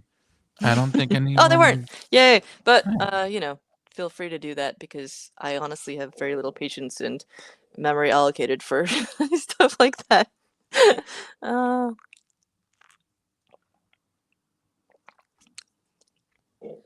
let's see. So, you were like, Kevin, how do I know which is cathode or anode on the giant LED? And Kevin says, just try both. That's like bread and butter Jumperless shit. Excellent. Now, which giant LED are you talking about? I have a giant LED that Kevin sent me. It's Oh, about 1.5 inches tall and 3/4 of an inch wide. whoa, that's one LED? Uh-huh. However, Oh, his advice is not ringing true because I've tried plugging it. uh-oh. I connected 15 to plus and Can you hold it 17 to up? ground, and I'll try and pick it up, but I know it's just Sorry. gonna like get it in some weird state.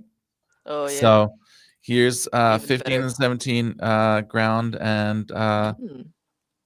I assume some kind of what volts is this? Is this 5 volts? How do we adjust the power supply? Let's figure out how to adjust the power supply first. It might be under the click wheel menu, which is very Yeah. pretty and fun to do anyway. Okay, I will do that.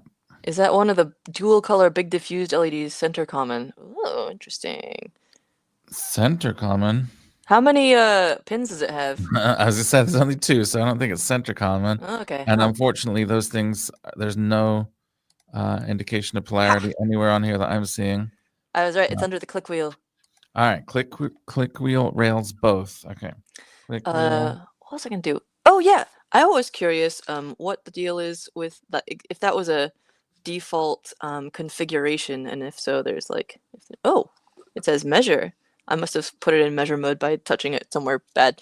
That's fine. I Keep shouldn't doing phrase that. it like that. Cool thing, it installed the Arduino CLI for me.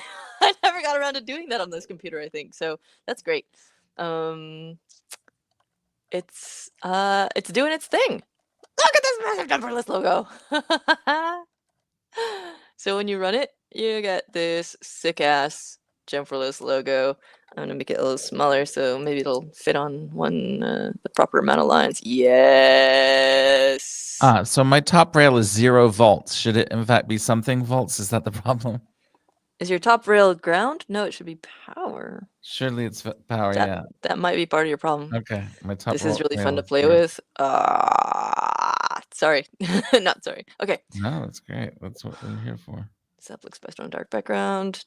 Docs available at jumperless.org. So it's scanned for serial ports. It's finding my headphones for some reason. We got 3 ports for the Jumperless, which is interesting. I wonder why. Set the switch on Found the the main. measure. Okay. Automatically found the main port.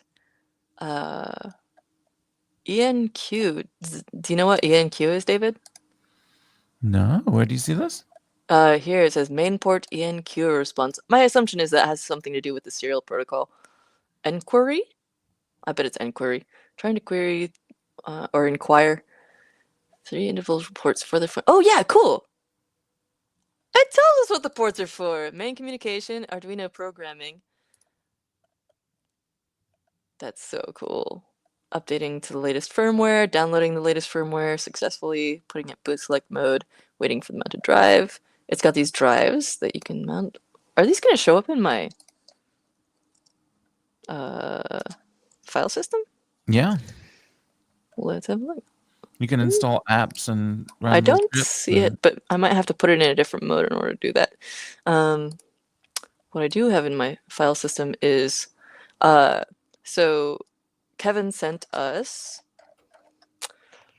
our logo as a raw bin file we can drop into our Jumperless. Enter U in the menu and it'll mount as a drive. Ah, that answers the question. In images slash, then U to unmount. Ha, cool. Then you can set it as the startup image with the click wheel, click to OLED. Okay, I'm just gonna do this. Wish I could make this larger for y'all, sorry. So I'm going to hit U in here. Presumably that's what we're talking about.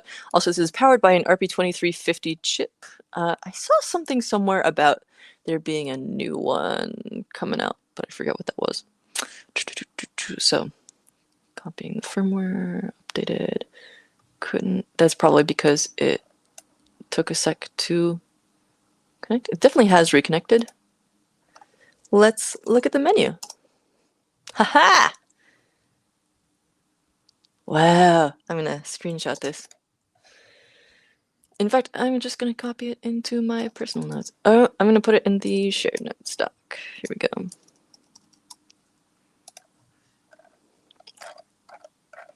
Okay.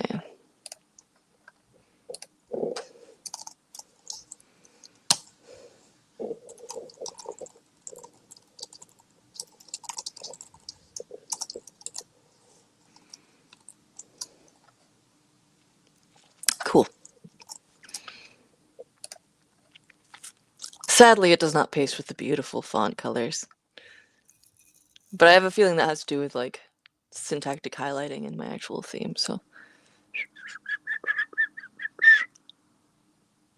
Oh yeah, so let's put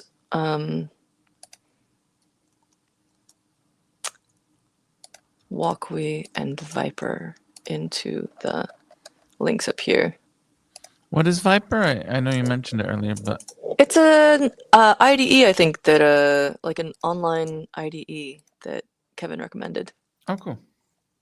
In fact, Something that would be Python helpful to have related, an online IDE rec by Kevin. And Walkway again. Already forgot what that is. Ah, yes. ESP32 simulator. Should I download it or is it also? Oh, it's online. It's all web-based, yeah. And I think it does more than just ESP32. I think it's just highlighting its ESP32 capabilities, but I think it emulates all kinds of hardware. Splendid. Walkway Pro. Walkway for JetBrains. Pricing plans. Ah, MicroPython. Love it. Okay, so what I was doing was trying to set this image, which is something in here. I'm just going to read through all these real quick. So it's very well tied in with Walkway. I'm curious about active slot. Does that have to do with saved?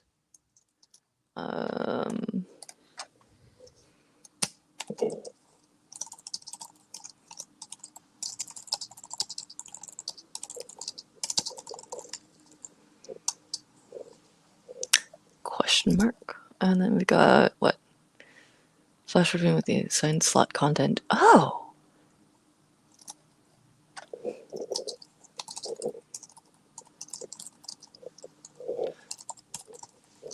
Enable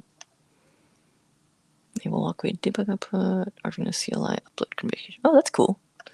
Force firmware updates. We got it already. Check for app updates. Ooh, let's check the serial connection status. Oh yeah. Manually select a different port. Alright, cool. But also, apparently, if I hit U, oh no, never mind. Let's see. Enter U in the menu, and it'll mount as a drive. Let's see. I might have to do something different. Okay, can I just hit enter? Oh no! Let's try this again. Now it says 4 Jumperless devices. Could not read firmware version. Make sure you don't have this running in another window. I did kill it. Oh, cool. It does have the history in there. Let's see. So we've got menu option, flash to flash the Arduino, and interactive for real-time mode, which is cool. Alex, I don't know if this is directed at you, but Kevin says it's still doing first start calibration. Look at your Jumperless. Oh, splendid. That probably is. Oh, hey. He's been typing a bunch of useful stuff in here. Set the switch on the probe to measure and then click the click wheel. It's calibrating. Oh. Then it'll tell you to move it to the other position and do it again. But finish that first startup calibration. I did not even look at what the actual device was doing. Okay, so there's I think some of the first comments were actually directed at me, but I think that last one is definitely gotcha. So is there like a first boot Do-do-do-do-do-do. Doot, doot, doot, doot, doot. Yeah, exactly. I've Like been a trying to set my guide, rails. startup. I've been trying to set my rail voltage, and I thought I had, but when I probe it, it still says it's the top rail is ground. Mm.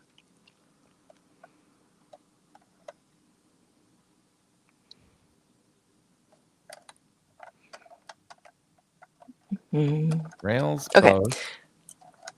And I'm then, failing to find it in the docs, so I will just look at. I was gonna try and like just do it from directions first. Now I will look at it in. So, the apps menu, the Jumperless's actual menu is M. Interesting, but also I think you were talking about the menu on the device and not mine. Installing first. Okay, so measure. So I shall shut the switch on the probe to measure. I'm not going to touch the connections on the probe. I'm going to set it to measure. And then what happens? Then click the click wheel. Okay. Boop. It says read. And it's like reading some stuff. Cool. Now it says select.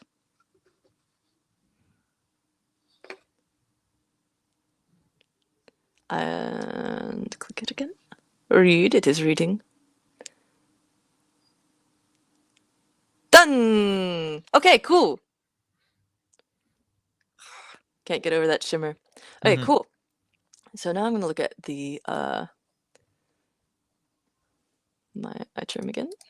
There we go. Calibration results. Check it out. It was spitting stuff out into the logs this whole time. oh, Measure mode readings. All look the same. Nice. Ooh, I'm curious because these all say 0.153 and then it's... Oh no, there's 0.122. That's throwing off our average. Huh! Cool. Midpoint and range. Low threshold and high threshold. Saving configuration. Very cool. Tap rows with the probe and rotate the click wheel until they're lighting up the correct row. Interesting. Be sure to check the nano header rows too. Hold the click wheel when you're done. Okay, cool. I shall tap rows with the probe and rotate the click wheel until they're lighting up the correct row. Here we go. Okay, so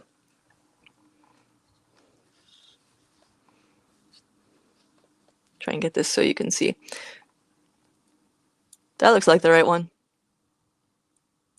That looks right. That's right. Yes. Beautiful. Oops, I hit that button. Hopefully that didn't do anything.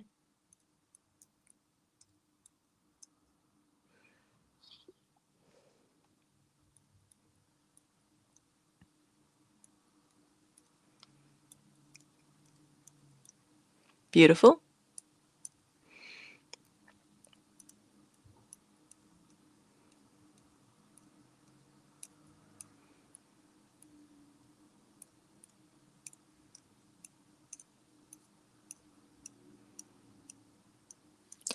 I just noticed that every fifth pin is offset. So you'll see this one's at the top, labeled at the top. This one's labeled at the bottom, 2, 3, 4 at the bottom, 5 at the top, etc. That's a very cool little detail. There's always like little tiny things.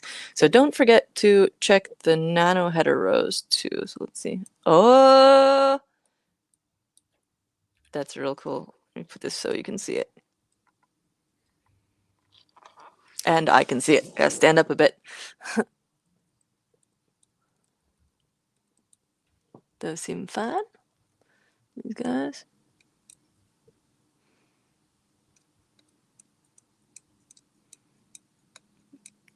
Man, this is the exact kind of like... Cool. Okay, I'm gonna hold this now that I'm done. The exact kind of like little wizardy stuff that I love. Hold the click wheel when you're done. Now the ooh! It has rebooted and it's dumped some stuff in the terminal. This might need to be resized as well. Whoops, I'm resizing the wrong window.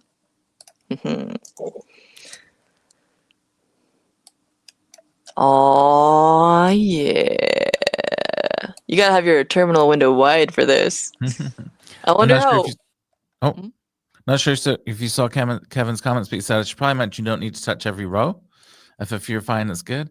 And also now flip the switch and do it again. I'm a completionist, so very beautiful. So I probably should have flipped the switch and done it again, but I didn't. But I'm gonna assume it's fine. So.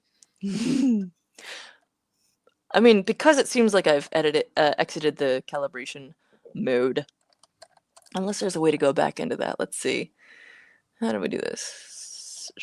It was telling me to do this stuff on the screen when I did it before, so I'm gonna assume there's another way to calibrate it, probably through the click wheel. But for now, I'm pretty happy because all that stuff looked good already. Interestingly, there's like a single. I wonder if this one LED is meant to be purple or if it's a gradient or blue, because the rest of them are. Maybe that's just like a home row type thing. I'm still touching the back. I gotta stop doing that.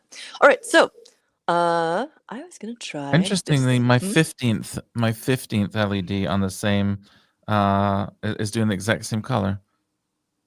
Interesting. Maybe it And has to do with some kind of selection thingy. Yeah, and the top rail LED number 15, I got that purpleness. So indeed, Quick you wheel can find the calibration calibration progress. under the click wheel. I'm gonna look for it just because.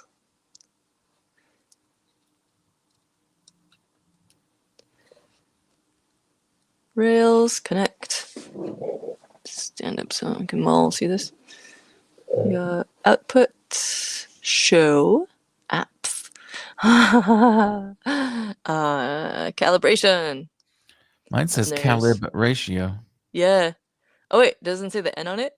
I thought it was. No, So but I DAX changed my thought. calibrate, probe pads, switch threshold, thresh, and then back to DAX. Haha, cool. How do I go back? Maybe I'll just ignore it and it'll go away. Let's see. Show. Oh, I keep forgetting that it shows it up on the screen since we've got that plugged in too. But it's so much more fun to read it on the little LEDs and kind of try to decode it. So, I wonder if there is a back button, maybe. Ah, that tells you where the rail is set. So that dot is somewhere between -8 volts and +8 volts.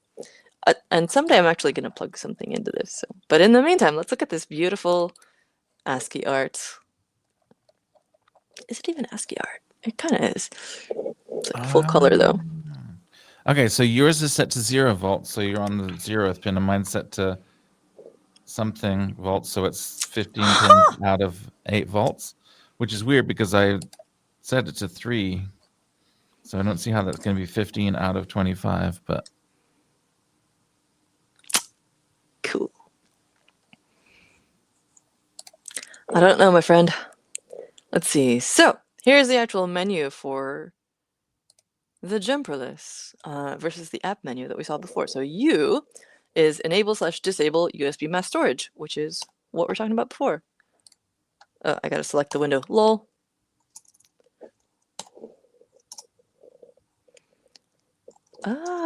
Capital to enable, lowercase to disable. Okay, so now I am going to drop this into Jumperless. Do I have to like No, I think a binary file I can just drop in. Yeah. Drop it into images. Yeah. Oh, okay. I'm setting my rail voltage now, and I understand the dot now. So it is out of 5 volts. So mine was at 15 because I'd set it to 3 volts out of 5 volts. And then once you go around past 5 volts, it comes up orange instead of pink. And then so you can go all the way up to 8 volts, which is going to go to the 3rd out of the 5 things. So it goes 1, 2, 3, 4, 5, and then 1, 2, 3, and maxes out at 8 volts. Thanks, Kevin. I get it now. Nice. All right, so I'm gonna cheat. What do we think this LED is, voltage wise? I don't need a resistor. I can just put the exact LED voltage. What color is it? Yellow? I don't know what color is. Green? I think it's green. So Gonna get high 2, low 3. I'll say middle 2 is my guess. Middle 2, okay. So I don't know. I'll set it to 2.7. How does that sound? Yeah. Okay. Because I feel like I use blue LEDs a lot and they tend to come out like low 3. But I could be wrong. All right. So my top rail is now 2.7. What temperature is it? Of the color? Let's see. I'm gonna pull this up. There's some interesting file names in here already. There's bubblejump thick white THICC .bin. I guess that's the regular logo probably. Jogo 32H. It's probably 32 high. Bubblejump.bin. Bubblejump thin.bin. So again, this is like 128 by 32. So now I'm gonna unmount that. Disconnected. It is gone. And then slot reloaded successfully. So now I'm going to use the click wheel, I think it was. Click OLED startup message bitmap and then grab it. Okay, let's do that. Does the Jumperless have a temperature sensor in it so that we can compensate the LED voltage based on the temperature? I'm not sure. Let's have a look about, there were all these extra things that I forgot it could do that are listed on, oh, what? Nothing. I was just probing around and I got into a strange place, but I'm not sure what's happening. Let's see, we got power supply, multimeter, oscilloscope, function generator, and logic analyzer. I wouldn't be surprised if there's also a temperature sensor on here. I don't know. Maybe not. 4 individually programmable 8 plus or minus 8 volt power supplies. Dang. 10 GPIOs and 7 management channels for voltage, current, and resistance can all be connected anywhere on the breadboard or the Arduino Nano header. Dang! RGB LEDs under the... We already know about the display. This is so cool. Ah, this was the thing about the chip. RP2350B. I'm kind of curious about that because I hadn't heard about that upgrade. Oh, I see. It's the different package. Gotcha. Yeah. I remember that. So, anyway, I was going to select this new boot image. For some reason, I thought it was going to go on here, which is why I put a bunch of stupidity on it, but it's going to look a little bit less stupid on the tiny display. I thought it would go in all 3 locations. Maybe it will. You're right. Oh, I'm so excited for so. I'm pretty sure there's parity between the OLED, the LEDs, and the. They seem to have slightly different fonts. So I could, I don't know. We will see. OLED startup message bitmap. There we go. So Kevin, I was asking if you pressed X in the terminal and it clears all the nets, but how do I clear all the nets physically without using the terminal?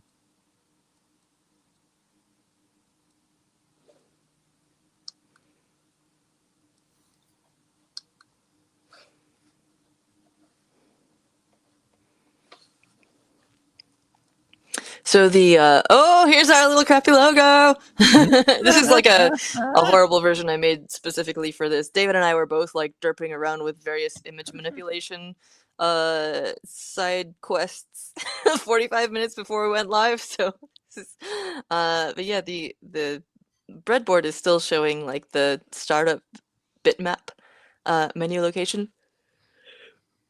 We got this cute little fella. We got more Jumperless. Okay, I'm gonna stick it to that.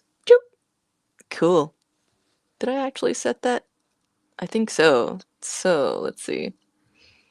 I feel bad just unplugging it and plugging it in again to see the startup message, but I'm gonna do it. Haha. Doop. Doop. And I'm gonna watch what happens on the terminal. Nothing so far. I probably have to quit and then restart Jumperless, huh? There we go. Nice! Okay, cool. So that whole thing we did before was, a lot of that was sort of first time boot stuff. MicroPython REPL, send Python formatted command. Beautiful, beautiful. Okay. Extra options. Ooh. Connect OLED, get ADC reading, dis or connect UART to D0/D1 for serial, load a node file, clear all connections, add connections, and remove connections. Cool, node files. Okay, time to actually connect some stuff, which you've already been doing. Not successfully, though, so don't worry about it. I still can't seem to get my power rail to be anything. It's fine to jank the power whenever, says Kevin. I'm gonna No, save it these doesn't tabs have to start elsewhere. in the terminal. Okay. I probably should have actually read this at some point, but instead I'm gonna YOLO it. Current sensing with marching ants. Ah! Okay. First up, I am going to go ahead and stick like an LED in there. And then I'll try and do like a buzzer situation with a button or something.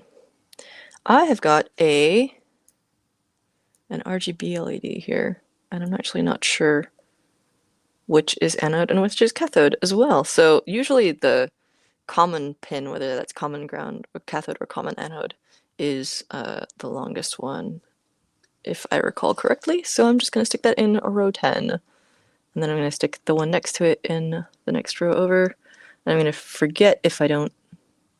So I put the long one in row 10. Okay.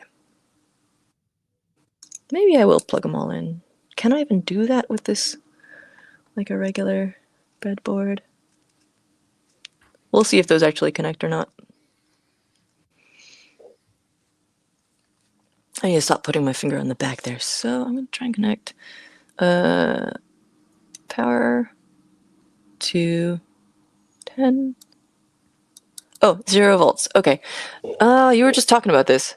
Yeah, so if you go under the click wheel, there's rails, and then you can set the rail voltage. Which font did you go with, by the way? Oh, I just left it on the default. Oh, okay. Unless, yeah, I don't know. That didn't look like the default, is why I was curious. It looks... I might have ended up setting that when I was hanging out with... I'm gonna put it on... 2.6 also, that should be safe. Or you were 7, but whatever. Tear down. That was the end of that sentence. I think that we might have messed with this somewhat when I was... Oh, wait. Wait, so does it do the calibration every time? I mean, because how comes you had to do your initial calibration, though? Possibly because of the firmware. I don't remember what exactly we went through. I actually like videoed a lot of it, and Kevin was very gracious about that, but I didn't end up editing it because I'm me. So can I go do this? Oh, there we go. And then if we go 9, can I go to ground? Do I have to set that as like the opposite? I actually don't know.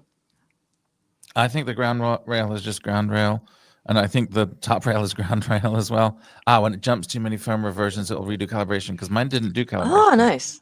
So, okay. Lots of cool tips from Kevin in the comments. Okay, so maybe I do need to actually set the ground to the opposite. What happens if I hit both? Oh, there we go. Okay. Oh. Interesting. My OLED is out of sync with my other output somehow.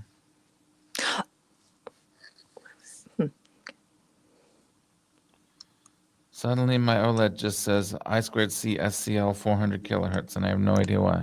Mine kind of just said something about I2C as well, and I think it might be because I tried to set both rails to something. I just set both rails to 2.7, but that was after the OLED sort of froze. And I'm assuming by top rail they mean this up here, like this set of them, and not like this power rail, and that's not my assumption also. that's like the bottom one. Okay. Top rail set to 2.60. So I got a confirmation on that, which is cool.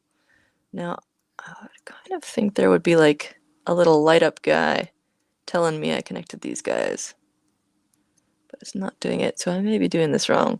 Also, maybe I have to exit out of that in order to... Exit!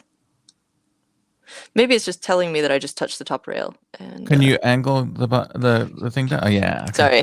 See what's happening. So you got connect on your stylus, right? Oh, you've Oh, got all three things I there. do have Okay. select on my stylus, but maybe I need to hit. Yeah. Change Oh, it there to we connect, go. and now if you tap, it'll Look do at it. that. Cool. Hey, cool. Okay. So I'm doing. Ha ha ha ha ha ha ha. Beautiful.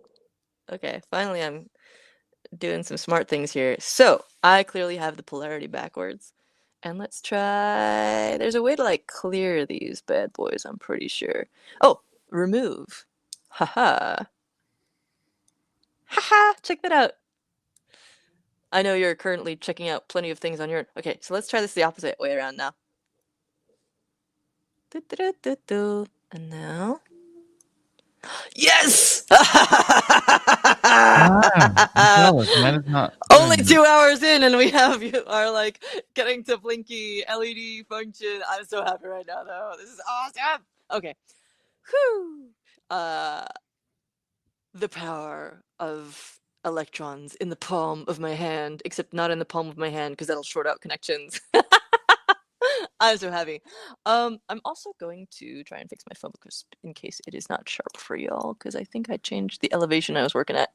Do do do do do do. So I feel like I did the same thing as you did, over and over and over again, and haven't got it to work. But mine also has popped up with the words current I plus I minus now. Did you see that at any point?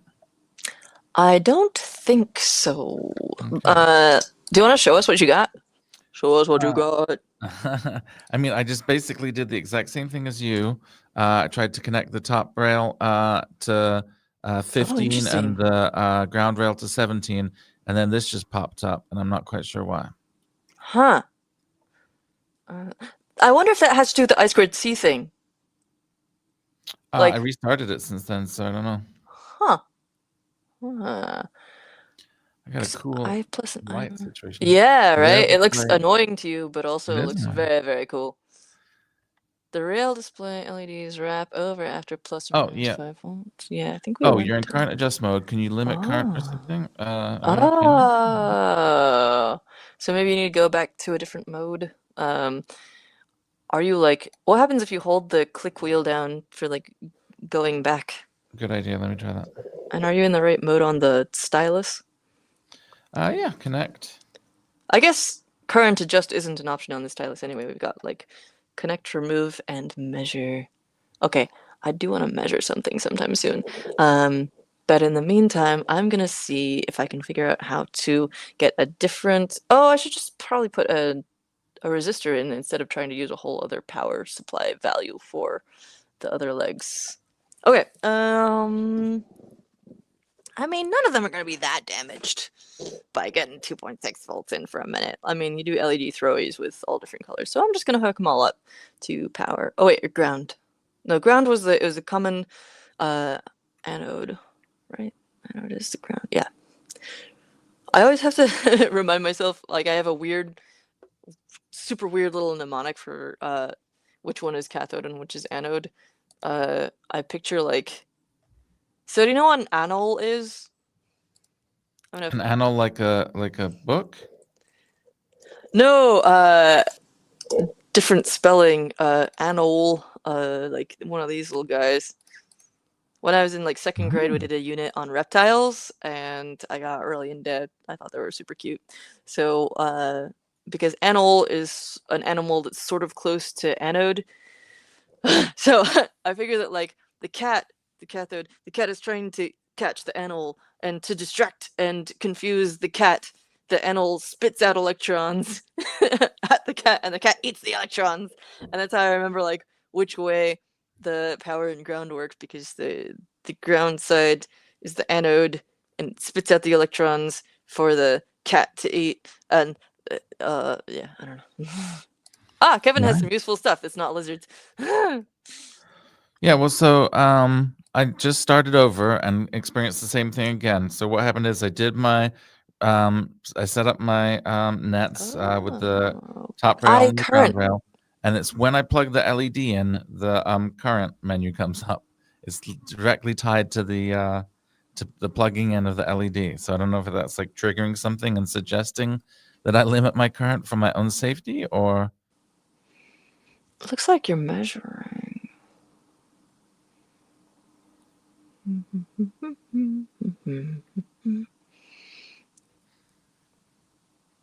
I'm curious about this nodes concept. I think this is a piece of vocabulary I need to pick up. So I'm going to search for node in the docs. Do do do do do do do. I'm Let me getting try. Let me just try. an ad Or telling maybe me what MongoDB is. show me what. Show me what. Show me yours. Can you just repeat your steps that you got? You make your Sure. LED light up. Let me put myself back on desk camera. Here we go. So, I was in whatever regular startup situation. I had done a bunch of stuff in the menu, and then that was for like setting the display, Yep. and then maybe some other stuff I forget. And then I looked at my stylus, and in a simplified manner, where anyway, so I had to have my stylus in select mode, and also I had to hit Connect. one of these buttons to like flip between the different modes. We got connect and remove, or remove. You click it again, and like it switches modes. Presumably, if I go over here, it'll say measure. Anyway, so then with it showing the connect mode, I then went and tapped the pins. But I had been in the same. That's right. The other thing I did was I set the voltages. I ended up adjusting the top rail, I think. Yep. One thing that happened to me before is that I had to remember to click the click wheel a final time to actually select the setting that I had programmed in. So when you're like in here, hello, here we go. Oh, not what I want, but oh no, don't do the thing. No, I don't want to do that. Okay, wait, hold to back out / cancel. Cool. No, don't do that. Oh no, I've done a thing. What if I click this and go into a different mode? Okay, all right. Now I wish to. Can I? Is it like a stylus thing? Oh no, stop doing 4, whatever that is. Stop. Okay, well, see if I can get into the click wheel menu somehow, and I seem to be selecting pins. Hold it to exit, maybe? No. It wants to... Okay, well, this is clearly a way of, like, manually programming connections, which is pretty cool, but not what I wanted, so I'm gonna hit remove on here and see if I can just, like... Haha! It's vaporized, it's vanished, it's gone. I do still need to figure out how to go back into the click wheel menu. Do me a favor and remove the ones that are making it work right now. Oh, what? Okay, sure. I just want to see you do it again to see what I might be doing differently. Boop, boop. Okay, so yeah. So then if I go back into connect, it should, I think ground was on 10, and then, yeah. And then also, maybe if I connect, I mean, if power is connected to 9, then I should just be able to connect 8 and 9 and also get that to light up, but it doesn't look like it is. Okay. Oh, that makes sense. It's all going through the red channel now. Let's disconnect that because I don't want to burn that out. This should be cyan. I would expect the green to be brighter than the blue, but it is not. Interesting. I'm still gonna clear. Okay, and now I'm gonna connect 10 and 8. Oh, maybe the green channel is burnt. Oh no, that's right. The legs are different lengths, so it probably just isn't long enough to get an actual connection with the. Also, I'm mashing my fingers all over these contacts, so maybe I'll disconnect the whole thing from power. Okay. Remove mode, please. There we go. What if I just, I could remove them all at once. Okay, now what I'm going to do is something weird and stupid. That is a short leg, so I'm going to bend them all over so I can get them roughly equal leg lengths. I'm going to try a more normal LED and see if that works better. Ah, yes. Let's try that. Straith also got excited when I was yelling about sand dollars selectively holding on to magnetite particles in order to weigh themselves down to the sea floor yesterday. So I have a feeling that I've learned something about you recently, which is great. Animal facts. Animal facts, friend. Okay, I just did a different LED and it worked fine. So apparently that giant LED is just cursed. What if I hit another one without going back? Ah, it just starts a new one. That's nice. I'm What if really I curious why the giant LED doesn't work. disconnect 9 completely?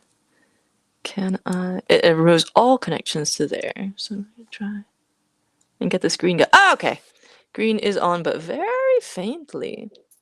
It's surprising to me that the blue one is brighter at the same voltage than the green one, because you would think it would be the other way around.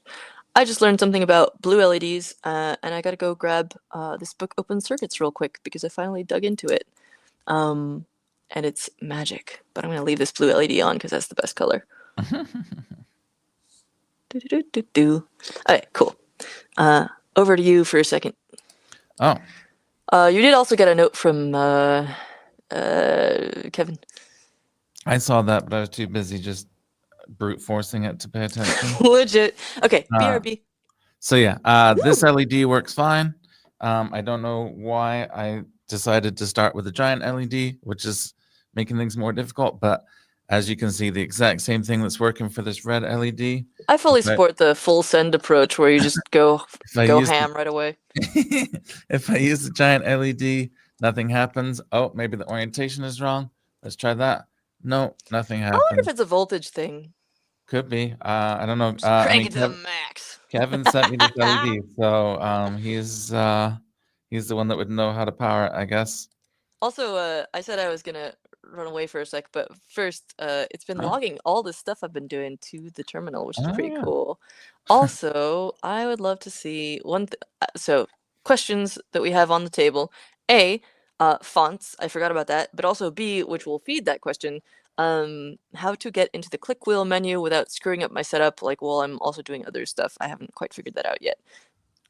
Maybe you can figure that out. I don't know. I'll do my best. Ooh. So I did manage to get back into this state. Apparently, it's nothing to do with the LEDs. Apparently, as Kevin said, it's just me getting my fingers over it. But what does it mean, and how do I get rid of it? If I just press back, it doesn't seem to get out of it. Oh yeah, it does. I'm lying. It got out of it fine this time, but previously it did not. Okay, let's throw some more LEDs on here. Let's see if I have RGB so I can match yours. Oh yeah, these legs are going to be a different length here. And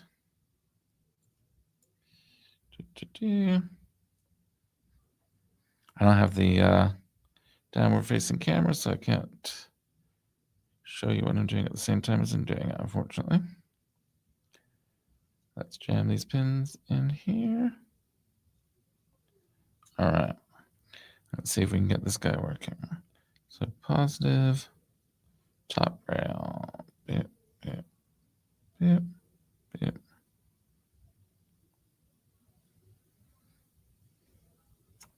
I don't know if we have enough voltage on that one. Let's try a single color LED.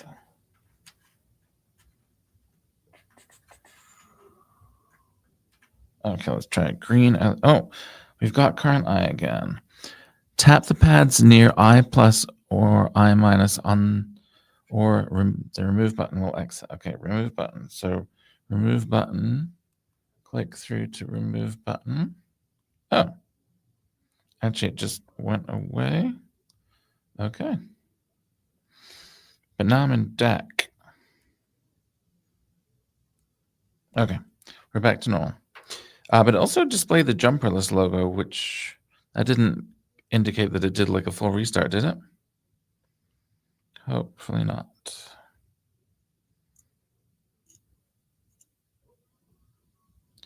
Okay.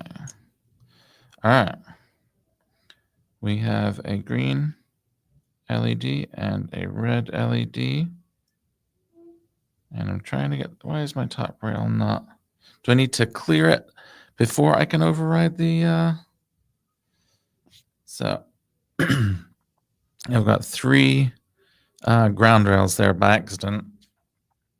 And if I tap the top rail, I can't just override that rail. I need to remove it first, I guess. Let's find out. Remove.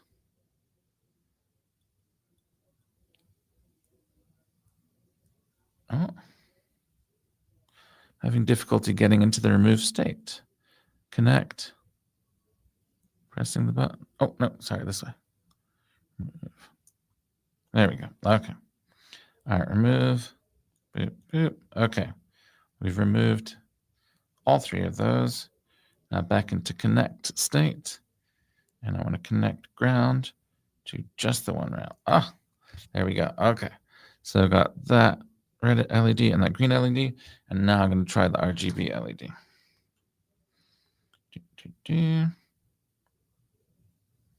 All right.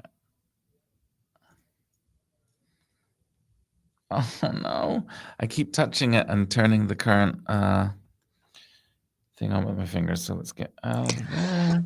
I'm back and I've upped my warmth game. How's it going? Your warmth game? Yes, I am warmer. Oh, that's good. I keep on getting into this current mode because I'm trying to show the camera things and clicks things at the same time. It's just not. Oh, did you figure out the click wheel thing? Which click wheel thing?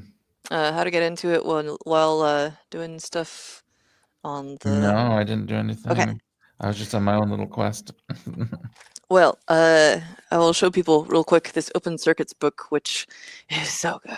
Oh man, a friend of mine gave me their extra copy. I don't know how someone ends up with an extra copy of this, but like a couple of years ago or something, and I had not looked at it yet until like last week when someone asked me a question about through-hole versus surface mount components, and I was like, oh, you know what? I've never looked at like what's inside of a surface mount capacitor. That would be really interesting.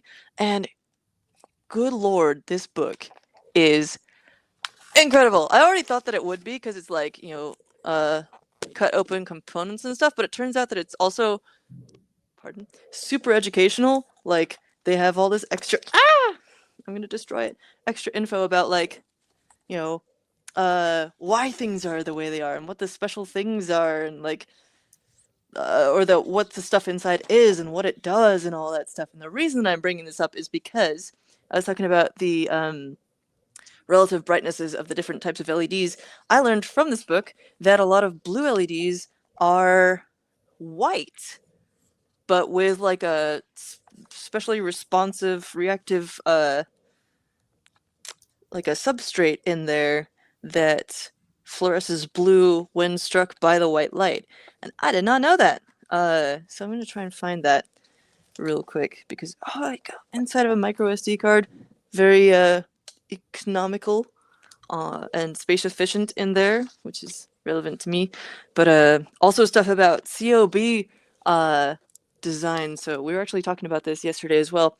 Chip on board design and what that is and how it works. Which apparently COB LEDs are kind of misnamed. Did not realize that because usually COB means chip on board. Oh, they got ferrite core memory. Anyway, which already looks really cool, even if you haven't like cut it open or whatever. But they've got a really good index in the back, which would help me find this thing that I'm looking for. But I think I'll just go back to Jumperless stuff for now because we're on a little bit of a time budget. Oh. It says glow! Okay. That is really cool. Okay, well, that's so cool. Anyway, by Eric Schlepfer and Wendell Oxkay of Evil Mad Scientist, who got, did the whole company get acquired by Bantam Tools or just I think it was, just the Axie Draw, which is now the Next Draw, and it's a very cool machine as well. Eric Schlepfer being the person who behind Tube Time. Very, very, very good stuff. Lizard Wizard mode. Open Circuits book is a delight. So good for learning.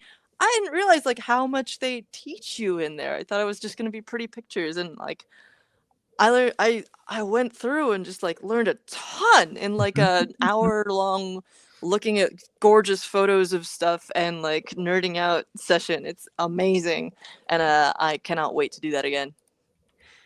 Ah, absolutely, it's such a good. I'm curious about all this stuff, but my mission. Please stream me just reading over. I absolutely would if with their permission. You know, I don't want to just like share their whole book. But obviously, you know, there's enough in there that would take ages to go through as well. But I would love to do that, honestly. Screenshotting that for later, so I remember to think about it. Ah! There we go. Okay, so click wheel, entering the click wheel menu when you're already doing stuff, and then setting the font. Figuring out which ones I've got. So let's see. I gotta click this on so it's not making noises. So I'm looking at the menu in the terminal. And crossbar status. What is crossbar status? Oh, you went into the extended menu. Oh yeah. Nice. I also like how the first three are M, E, and N, but I want the next one to be U for mounting and unmounting, but or whatever it is. But alas, no. So it goes. I know Kevin did that just to troll me, in particular. Oh, there's a bunch of cool stuff in here. So there's slot files. I shouldn't probably have any slot files unless there's a demo one in here.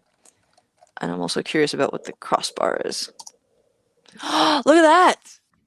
Oh, dang! Oh, right. These are the Whoa. actual... Gotcha. So a crossbar being like the connections between the dang pens and stuff. Okay. Pulling up the... That is a visual... Oops, sorry, probe. Display of these different guys there. As far as I can tell, they're like actual chips. So A, B, C, D, etc., which are labeled on the back of the device. Once again, very, very cool. So that was the crossbar display, and then we've also got the slot files. And I wanted to know what a node file was versus a slot file. My guess is that like a slot file is like a map of connections. I shouldn't have any because I haven't saved any, but I also then want to know what a node file is. I'm gonna write this down in a little notes section on here. And stop messing with my tea for a second. Okay, so this is actually a question as well. So, questions. In long in the menu, you can get enhance and enhance and enhance. Oh, what?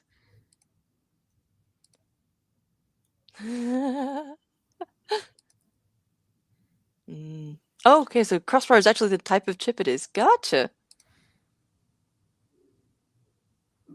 I see.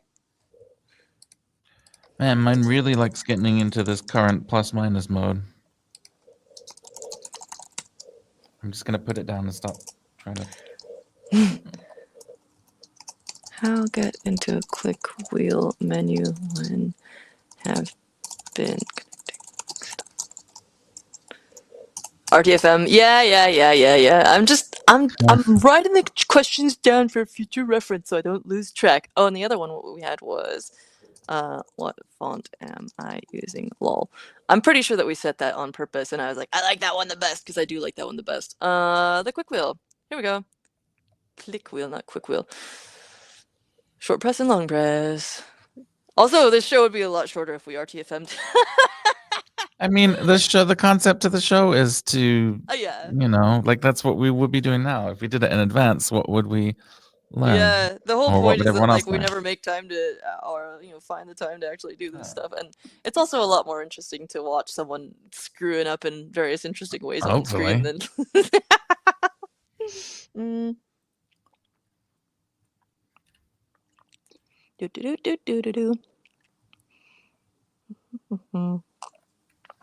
I'm not gonna read all this stuff. Oh, cool! What? To connect to special functions, tap the corresponding pad near the logo. It will show you a menu on the breadboard and terminal to choose from. That's so cool! Okay, I gotta try this right now. I was on a different quest, but I wrote it down, Kevin, so I could find it again later. Let's try that. Do I have to have the stylus in a particular mode? I don't know. It's not in any mode right now. It's all three of its LEDs are highlighted. Now it's ADC on there. Pardon me. It does not seem to be showing me a menu. But let's have a look in the terminal and see what happens. Oh, it says ADC pad. Haha. It gives me no extra information. But that's probably because that's all it's doing. It's just like doing an ADC. Okay, so what happens if I hit GPIO? It says GPIO pad. Interestingly, it like in the terminal, it's overwriting itself, which makes me wonder, is it like it's not rewriting the whole.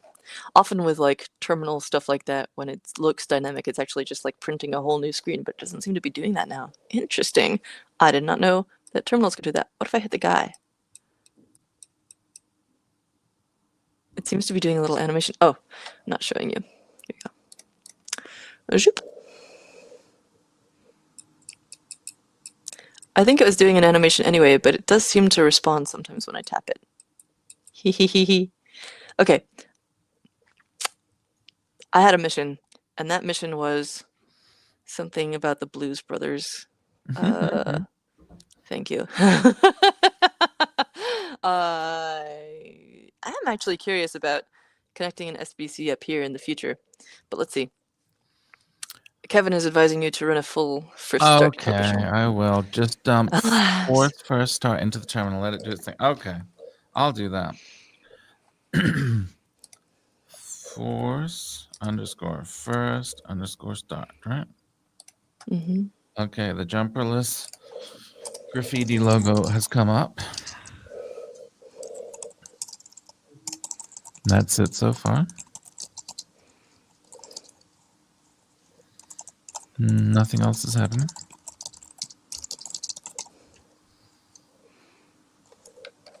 Apparently you need the backtick. Backtick? Oh, I didn't see the backtick. Okay. Oh, okay. You know what that is. Backtick force underscore Click first. I did not notice that. I just typed in force first start. Okay. Config file deleted. Okay, excellent. Deleted a bunch of Python scripts. Okay. Huh.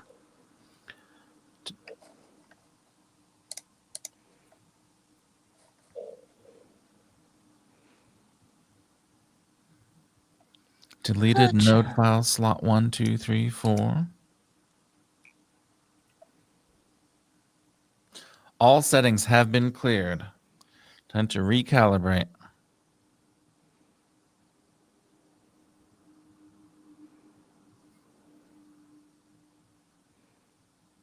Do I need to power cycle or anything? Or will it eventually? Oh, yeah, it's reconnecting. Okay. Oh, it's recreating the Py files that deleted. Okay. All right. Okay. I just need to be patient. Oh, holding a node, I'm now? guessing this is what happens after you like select something. Like if I had tapped the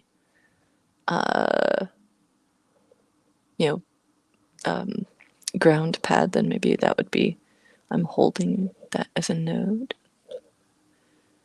Gotcha. You're right. I totally could have read like 1 or 2 pages of the docs and understood more about this. Okay, cool. Well, cool. My Jumperless just went through its calibration, and I got in large green letters PASS, pass. Oh, yay. Okay, now I'm back into the thing that you did. Step 1, measure mode. Okay, switch away from tip. Done. Move the probe, switch away from tip. Oh, there are 2 top and bottom guy pads on here. Sorry, go on. No, I'm just kind of talking to myself and just doing the calibration that you already did earlier. They do stuff. Oh, hey. It talks about that current sense thing with the marching hands visualization, which I guess probably indicates the direction of current flow. That sounds awesome. Overwriting the colors for net highlighting is pretty sick. Idle mode interactions. Oh, look at that. What does it mean? Idle mode net highlighting. Gotcha. Oh, this is on the same page. Okay, well, anyway. Oh, yeah. David, this is talking about the current stuff that you were doing before. Oh, interesting. Oh, you know why it's on the same page? Because these are just anchors to the different areas of the same page. Okay, that's why I clicked on click wheel and it was talking about other stuff. Okay, so.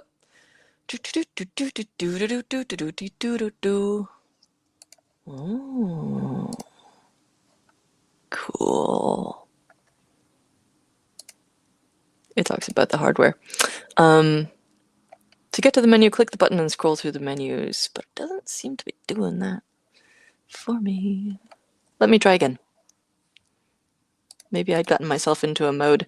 This is why software is tough for my brain to hold on to, because I find that like every time I try to do a software thing, I get my computer into some sort of state, and then like I forget what that state is by the next time I look at computer, especially by the next time I try to do anything with software, and then like I'm like, it's not working because of some hidden state that I'm not aware of and don't have the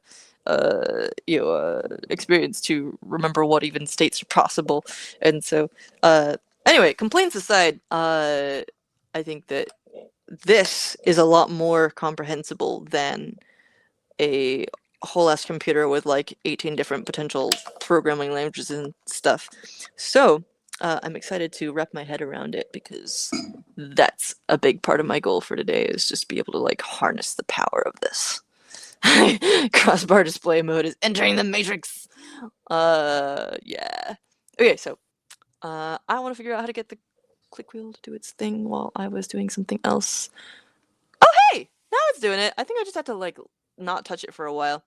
So let's look at fonts. Is it under OLED probably? Connect font. Haha. So I'm on Euro style. In terms of fonts, David. Ah, good to know. Although, was I on that, or was I on wait, is there like a no? Is this backwards? Rockvesoy? No? Yusef Car. Why else would it have a capital R at the end? I don't know. That's a whole side quest for another day. Science font. Oh, that's pretty good. It's also a little bolder, which is nice.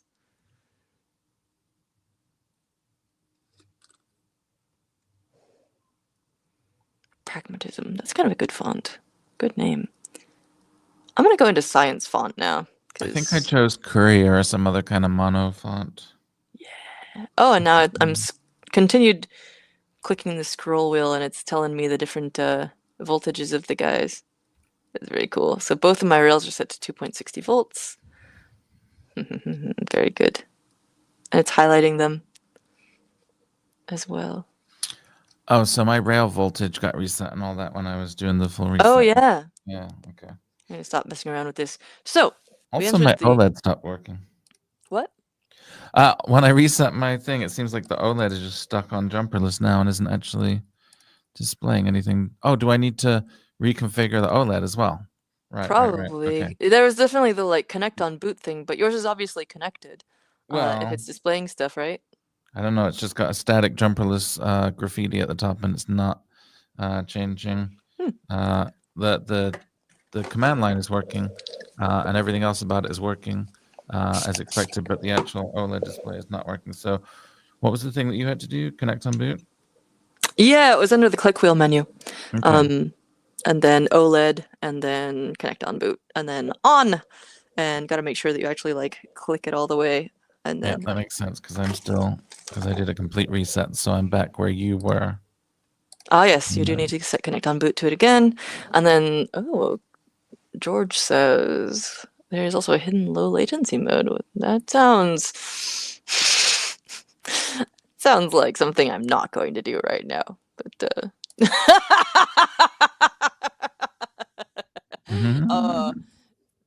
I'm very curious who George is now.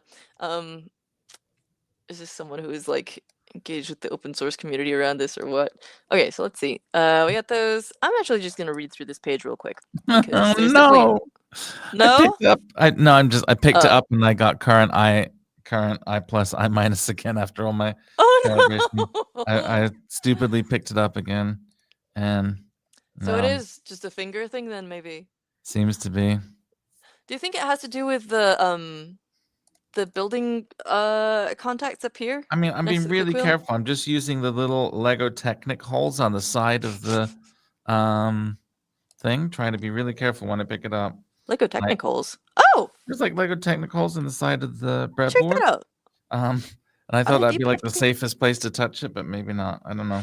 Oh, also, okay, so another thing about this is that apparently you can remove this whole top piece of the breadboard if you undo like 4 solder connections, which I'm gonna guess are those 4, but I don't want to do it because it's so pretty.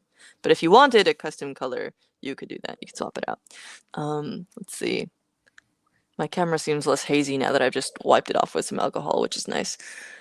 So we got select mode, measurement. Not gonna read this all out loud, but I will let people follow along if they like. Or David, if you'd like to take the screen, let me know. No, I'm just trying to get back into my OLED working because it's really quite claustrophobic and difficult without it. So I do really appreciate that there's also LEDs under the breadboard, but also for usability, it definitely makes sense to have the OLED as well. yeah, I mean, now that I'm used to it, I can't do anything except for that. And also, the LEDs under my breadboard aren't displaying the menu anyway. Actually, come to think of it, the only thing that's working is the terminal, nothing else. Huh. Yeah, I just noticed that. I just realized the device itself is not displaying anything. I'm only getting output on the command line. Wonder if that's a setting somewhere. I don't know. But I mean, I just reset it. Obviously, I didn't ask it to do that. Did you Oh, it's back. Okay, actually, it is displaying on the thing now. Yay! Cool. Perhaps just whatever I was in didn't happen to have an interface. All right, so now, what is my, where do I find that? What's the OLED connection? Oh, under OLED, okay. Yes. Connect. And then connect on boot. Oh, interesting. Okay, so first of all, my OLED was just not doing anything. So now it's connected, so it's working. Yay! So now I need to connect on boot so it works every time, right? Hmm. Except for I just got into the current plus minus thing, so. Man, I wonder how that happens. I don't know. Like, there definitely is something regarding, like, is your probe in measure mode by chance? I mean, my probe is almost never in measure mode when it's happened, so I don't think it's related to that, but it is not I right think now. we both need to like 3D print those bases. Yeah, Okay, I was trying to remember where Kevin sent need- that because, pardon me, it definitely was around. Oh, maybe it was on I know, it was in my Blue Sky private messages, DMs. There we go. Okay, I'm gonna go find that and drop it in the shared file real quick because that would be helpful for both of us. All right, OLED. And I'm sure it's somewhere public as well, but let's just. Haha. Oh, Kevin said, I'll be watching, but also please be as harsh as possible. I love hearing what people don't like about the experience because I'm literally going for this thing being a perfect object. So any criticism reads like helpful feedback on that journey. Kevin is, and this is absolutely borne out by like what I've learned from talking to Kevin in the past. Like it definitely matches with what I know. All right, here we go. Haha. I'm gonna dump this right near the top of our show notes. Again, everyone, if you scroll down, you will see a link to the show notes. And David put a note from the future, but it's That not the wasn't future me. anymore. That wasn't That you? wasn't me. No. Wait, is this? Hey, don't look at the history. Also, I just think I'm. What I mean is, it was me, but I don't know that I did it yet. Oh, of course. Dude, when I'm running like AV and stuff, I have about half of a brain. So, Sorry, I like, didn't mean to get. well, let's see. So one brain cell. Okay. 3D printable. Those are bottom 2 pads of the huge Bumper voltage supply, so for anywhere the this gets read is building pads. bottom, Oh, that's why I keep getting building pads. Okay. touching. Yeah, that sucks. I need to make it more resistant to that. Okay. Yeah. All right, so I'm back to where I was at the beginning, Oh, and I'm going to try and get my RGB LED working again. So my top rail, I've got 3 it volts. was the building pads. Oh, possibly these. Or something like that. Anyway. Oh, there's labels there too. DAC, ADC, etc. I'm finally caught back up to you with an RGB LED that I can manually toggle the color Yay! of by controlling the voltage. Although I suppose I could also script it via Python or something. Yeah. So now that is in our show notes. Everybody, you can go print that bad boy. I'm gonna put this in bold as well. And it's very pretty too. Look at that. So I have a question. Do you need to remove the net if you want to switch it from positive to ground? If you want to switch it from positive to ground. Oh, When you were quickly toggling between your RGB colors, did you remove it and then re-add it, or did you just like override it? I did do that. But I don't know if you have to. Okay, it seems like you have to based on my experience, because if you look at this picture close up, you can see a yellow one that Kevin has printed. Also, somewhere in my videos from last teardown, I have a ton of. Oh, it's even got a spot for that thingy that I keep forgetting what it is. Is it labeled on the back? What does it say? It doesn't say. Uh-oh, what have I done? But I'm gonna look up the docs on that thing because I want to know for the 3rd time what it is. I'm gonna put this link in here too because it's a cute post and it's got Jumperless stuff in it. No. Uh-oh. I've got current plus minus again. Every time I move in a certain way, I get current plus minus. Is it because you like have a puddle of water on your desk and you keep setting it down? Like, no. I know you're always doing that. You like to have a puddle of water on your desk. That's like one of the 3 facts I know about David. What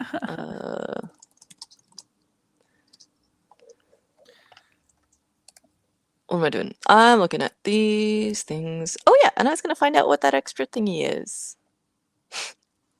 We don't use nouns here. Oh, it's probably under this 3D printable stand link at the bottom of the docs. Fancy that. Whatever.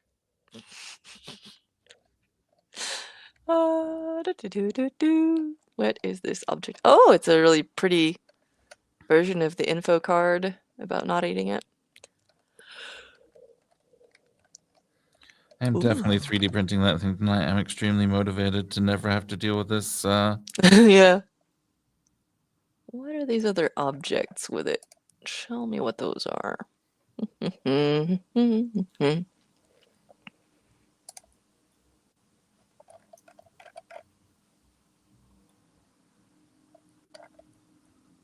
Oh, glossary. Hey! Slots and nodes and stuff. Surprising.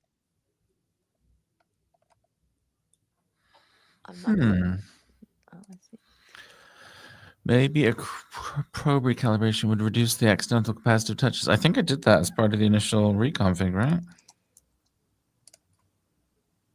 What's this? Sorry. I was just reading Tyeth's comment. Maybe probe recalibration would reduce the accidental capacitor touches. Maybe I need to calibrate it while I'm holding it. Oh. I mean, it's not the probe that you're touching, right? It's like the I think click it's wheel. me touching the board itself, yeah, but... Click wheel area. Although you said that you're trying to hit it with the, touch it with the... It's when I pick it up to try and show it to the camera is what happens. If I just leave it on the desk, everything is fine. And then I try and pick up the board, and then I get into current I plus, I minus. What's up, Timon? Who was also at 39C3, but I did not realize that, so did not get to see them. Kevin was, as usual, in Vegas during CES, but I did not see Kevin because I was a mess. So, fist bump for that, I guess. Missed connections. So I'm still looking at the docs here, and I was trying to figure out what those other objects are based on. Alone, because I keep forgetting. Let's see. Maybe if I look at the packaging and such. Packaging. Let's see. We got these beautiful diagrams. Look at those connections with the crossbars. Hopefully that's in focus. Oh, there's more under here. Secret information. If your Jumperless breaks for any reason, let Kevin know. Troubleshooting, repairs, and replacements are always free forever. Dang, dude. The prime directive of Jumperless, which I would have missed completely, is to be fun and useful. And a damaged one does neither of those things. Wow, Kevin, amazing. Goat, as the children say. I'm gonna look at the GitHub, which is helpfully lifted up here, along with the open source hardware certification number, and the license. Crosspoint switch matrix. What a crosspoint switch matrix is such a cool term. We live in the future. Man, there's I've been thinking about productizing and selling some like PCB stuff, as I talked about, and like jewelry and such. And if I do, here's a note to myself. Oh, is there anything under here?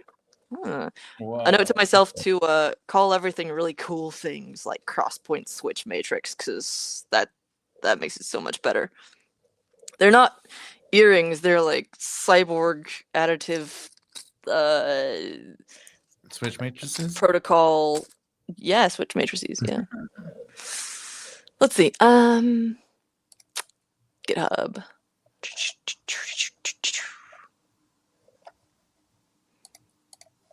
I know that I had it up at some point, and then I forgot about it. So let's see. Go to the main page. Never close a tab because I'm the worst. These are the docs where you'll learn how to wield your new powers. Not closing a tab is basically the web equivalent of not removing the film, just so you know. It is not. It totally is. It is not. It Like, absolutely is. okay, so all right, so you can get tabs back. You can't put the film back. It would be Of course you horrible. can put the film back. You can and must. No, David. See, this is the problem with you. Let me tell you what the problem is with you. The problem with you is you think that like once there's like some dust under it or like it's been detached, you can just put it back. No, you're gonna get like 1 or 2 particles of dust and stuff underneath there, and it's gonna look horrible, and it's gonna be like have these like lines from where you peeled it off if it's one of the thinner ones, and it's gonna like have all this stuff trapped under it. It's not gonna adhere as well, so the corners are more likely to come up. Like that's Here's just what- like okay, I can understand like not taking it off in the first place, but like putting it back on is just Here's what I'm understanding is you're just not very good at film handling. So your film handling skills are the reason that you have all these concerns. Whoa! You are lucky you're in Michigan, my friend. Or maybe I am, because I'm. Them some words. Okay. Yeah. Thank you, Paul. It's never. Right, which is really why you been never good for take it me. off. That was only after the oversight of taking it off. Yeah, air bubbles, not perfectly straight. Exactly. If you, David, I will eat my words if you can demonstrate putting the film back on in a way Again, that looks just as good This as it has was. nothing to do with the topic, which is never taking the film off. So if for some weird I think you're reason- moving the goalpost because you definitely said that you can put it back on because that was the whole point. You can unclose a tab. I can literally hit Shift Command T and it'll come back, or Control if I were on a different device, and it'll come back the same as it was. Where it'll even keep my place where I was in the tab. Whereas if you remove the film, then it will not be the same. Therefore, I win and forever. Yeah. Thank you. I feel like it's still split in terms of the audience. So. It's not the same. It's not the same. Reattach the film after taking photos. Yes, the stray dust can occasionally be problematic, but with practice, I just don't get this. Fingerprints, yeah. David has one of those machines. Oh yeah, see, if you had the machine, then you could do it. But like that doesn't even count as an edge case. Well, really. you know what to get me for my birthday. Oh, let's see. So let's see. We got the. Okay, I wanted to see if there are multiple things for what the different devices are. Documentation. Documentation Jams Volume 5. It's amazing. Lol. It's a good one.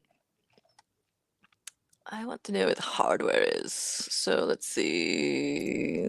assume it's this guy. Nope, that's docs. That's the site. Maybe the hardware isn't in here, but I know that it is somewhere because you've definitely got information about that. Oh, you know what? I bet it's under the... Oh, hey, 3D models. Here we go. Click wheel cap. Look at these commit messages. Lol. Footprints and symbols, everything in one schematic. Maybe that's the one I want. Main board, probe, V5 LED board. That's something. Board shell, adapter boards. Aha! Raspberry Pi SBC. We've seen that one. That's probably the one where the. I don't think we can open this properly in here. I just want to know what it's called, you know? Is it the FPC breakout? That would make sense. It's definitely got... Ah, it's got quick stuff on there too. Ha-ha! Okay, cool. I'm really curious what you were trying to fix with these commit messages. I guess I could... It's taking a while to load. I guess there was a lot to, to handle. Okay, so... And I'm gonna see where the docs are on that fabrication toolkit options. Getting jump scared by that. I mean, jump delighted. Yeah.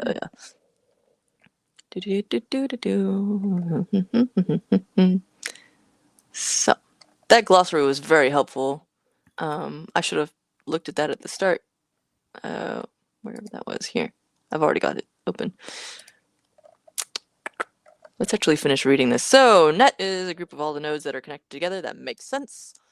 A node is anything you can connect to, which also makes sense. When you've picked up a pin, you're holding a node, and then when you like select another thing, you like connect them or measure them or whatever. A row is kind of the same thing as a node, but it's more stuff on the breadboard. Oh. Rail, power rails usually. I know they're columns, but it's easier to say a lot. Valid. Bridge is a pair of two nodes. Connecting stuff with bridge. Gotcha. Path I heard that, by the way. What? That little Tom's Diner in there. Oh, I didn't even realize I was doing that. It is what is constantly playing in my brain, though, as you know. Oh, that's what the commit messages are, I guess. Nuked the whole repo somewhere somehow and had to re-upload it. Ooh, David, you have a mission. I'm not. I need to be the one that receives it. I'm not going to be the one that makes it. Okay. I feel like you're the one with the really strong opinions about this, and also who made the claim that you could just do it, like some kind of superhuman. Removal, reapplication, not relevant really. It's just you leave it. You're on the there one who brought that up. You're the one who claimed that it was possible. But it's such a small part. You're like, it's exactly the same as unclosing a tab. They're literally the identical process and like have no ramifications whatsoever. Depending on the film application skills of the person we're talking about, I guess. So path could be like multiple one. Oh, okay. The path is like, gotcha. How that's routed.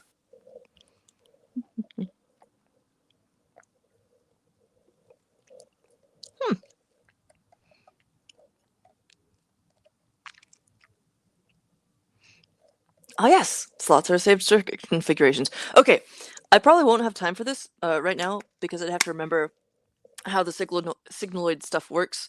But I did think that we've both worked with this device, and there are a couple of different configurations that I was switching between in order to make a demo video, which you can find on the Hackster channel. And maybe I'll pull that up at some point.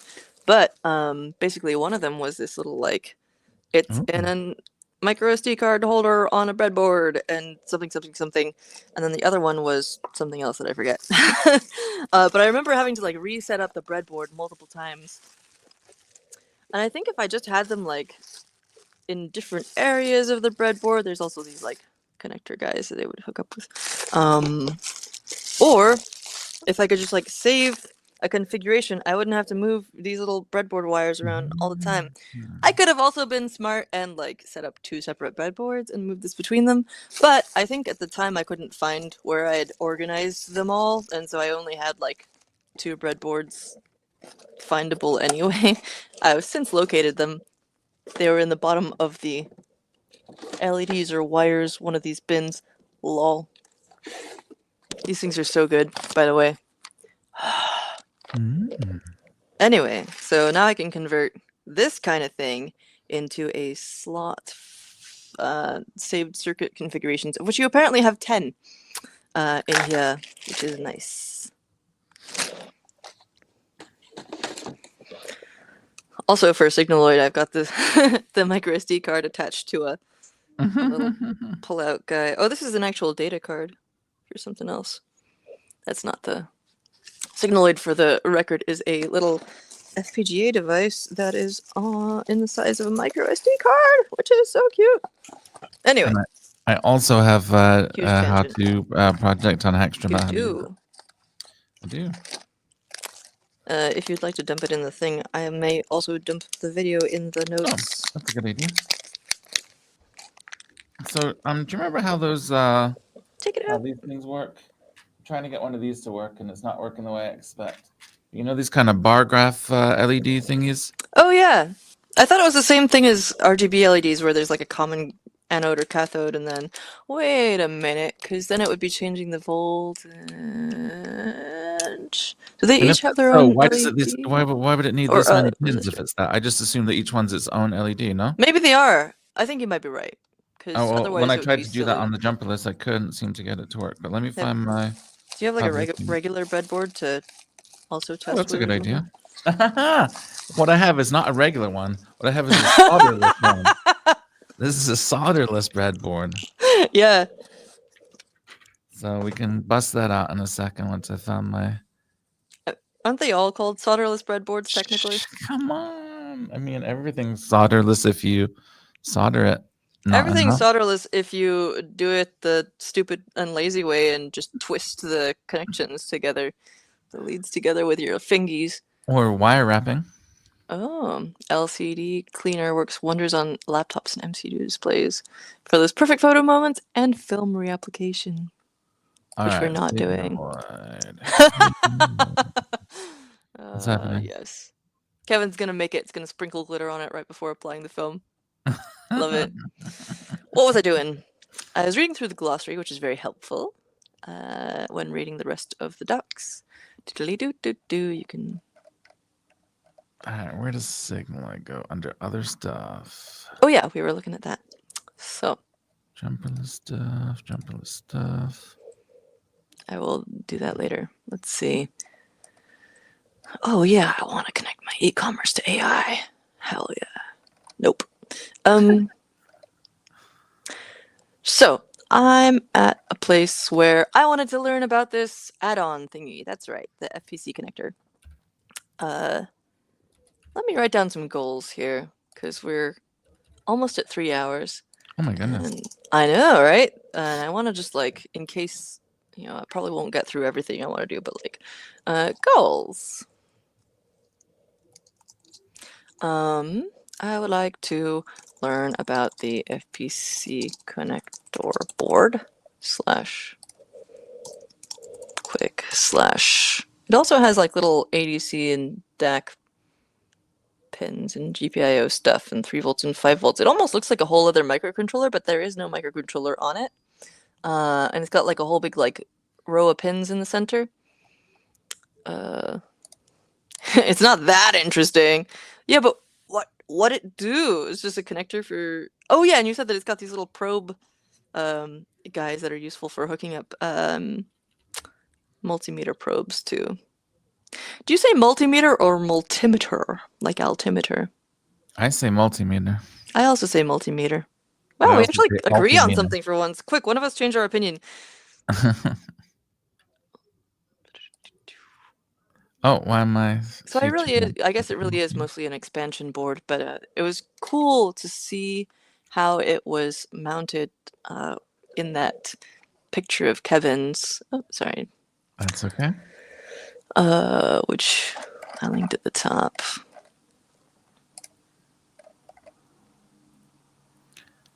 Oh. The reason it's got all those pins is because it's a bicolor LED bar graph. Oh, cool. Interesting. See, the stand has like a little spot for it, but I don't know if that's actually like physically or, wired into the, Whoa. like, what is it connected? Where is it connected? There's an FPC connector on the back of the Jumperless board, I think. Let's have a look.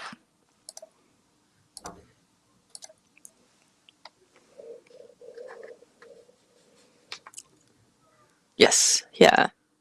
So maybe that connects to this fella. Oh, it And comes I with a gotta figure little out. ribbon. Where did you Does not have it? a ribbon? It should. I probably either misplaced it or didn't have it or whatever, but I'm sure I can acquire such a thing. Doop. Okay, so goals. Here we go. Goals are to, oops, I just removed it from the screen, which was definitely my goal for the docs. Okay. So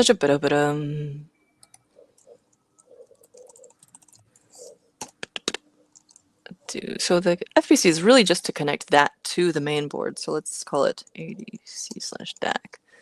Okay. I also would like to learn to use JLS with Viper/Walkway because I haven't used those before. I'm assuming Viper would be pretty simple. It's literally just like a IDE, like MicroPython with a REPL and such, which the terminal will also do. So I probably don't need to focus on that just now, but maybe I'll practice connecting it. But also that might screw with my actual terminal here, so maybe I won't. So I'll save that for later, but I'll drop it in the docs again. I would also like to print the stand. And let's see. Oops. Sorry, I'm messing with my windows here in a way that I did not intend to. I'm going to put this up near the top. Okay. And this is simulation. And in the docs, it mentions it a bunch. What does it say about it? Also, what is Arduino stuff? Let's see. UART pass-through. So it seems like you kind of got to choose between. I mean, you've got the terminal display always, but you cannot have the OLED connected at the same time as an Arduino Nano. I assume, could be wrong, but because they use the same header at the top. But good to know. Should be passed through to the control. Yeah, I think I'm not gonna use it for like boring old tester stuff because I could just do that with a regular breadboard. In fact, I've been meaning to design a PCB that has all my tester stuff on it and is easy to connect and disconnect. But instead, I want to use this with stuff that will use the OLED and such. Quick connections shortcuts. So I'm not going to read this right now. Oh, there's this whole. What a good.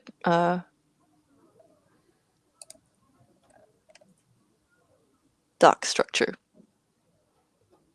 I see. Wow, there's a whole MicroPython API reference. That makes me so happy. Ah. When Kevin says Rev 7, does that mean Jumperless 7? Because I'm on Jumperless 5. Is there Jumperless 6 that's already out? Oh, check it out. You can run it at the same time as having it connected to the serial port in your terminal? That is surprising and delightful. Maybe just me being behind the times, but I feel like I've had a lot of issues with that before. Is this the connect button? Let's find out. It looks like a save/download button. Oh, here. Web REPL device. I don't know, man. Sure. Oh, is that linking to this page? No, I don't know. What if I do this? Rev 7 of V5. Got it. Oh, button. Or USB button. There we go. It's probably. I wish you would tell me 2201 or whatever. Let's try the first one. Device has been lost. Timeout. Oh, interesting. Well, it hates me. That's okay. I don't need to use that right now. Ah, no. Actually, do it. Thank you.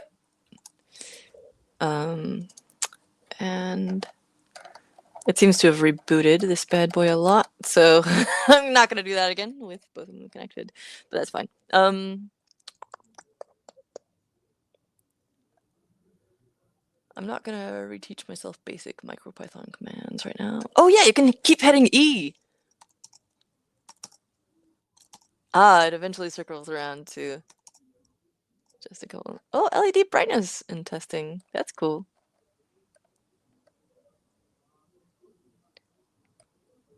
I feel like I should do something a little bit more interesting with this than just hook it up to an LED. So let's see. This is really cool though.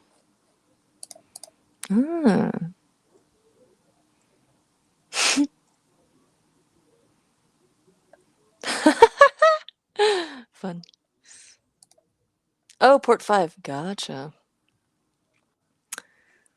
I'm not kept up with the comments, so let's see. There's a crowd supply update where you go through. Oh, cool. Let's have a look at this. I believe this is talking about the extra boards or whatever. Here we go.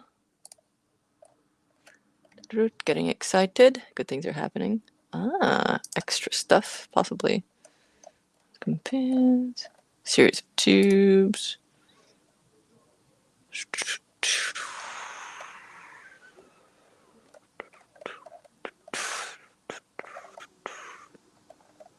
Yeah, I'm gonna guess it's this one.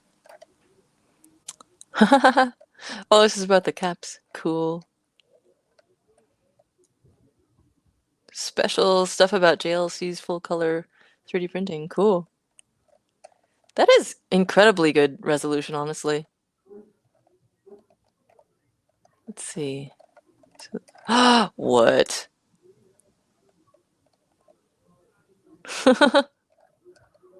Different hacks to try and make them see many of these as a single one.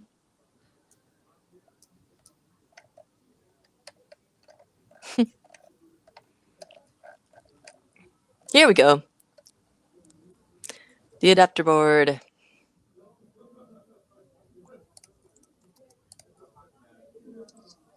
haven't actually done anything with the Bus Pirate. Have you, David? Gosh, a long time ago, like the Bus Pirate V3 or something. I think it's up to a much higher number than that.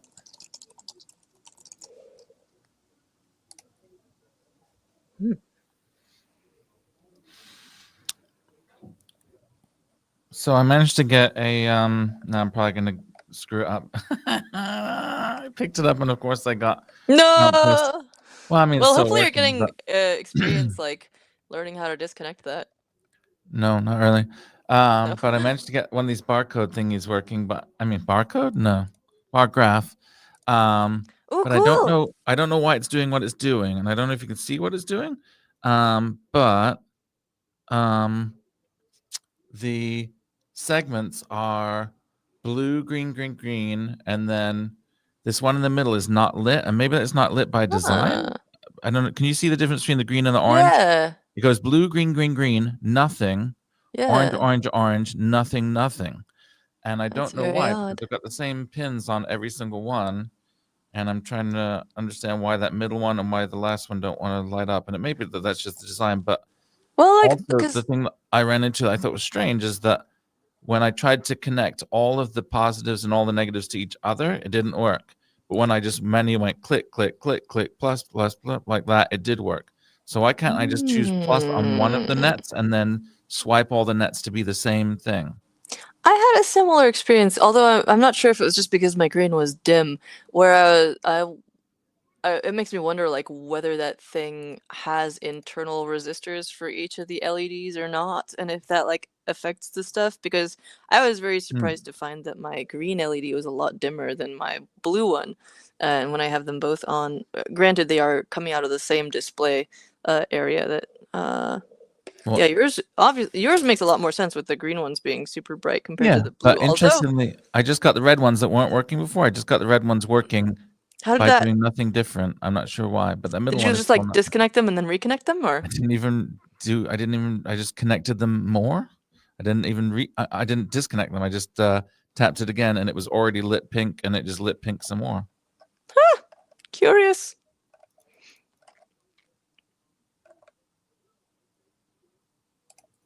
Oh, my Viper issue is because it was sending garbage to the main port. Gotta use port 5. I will write that down. Oh wow.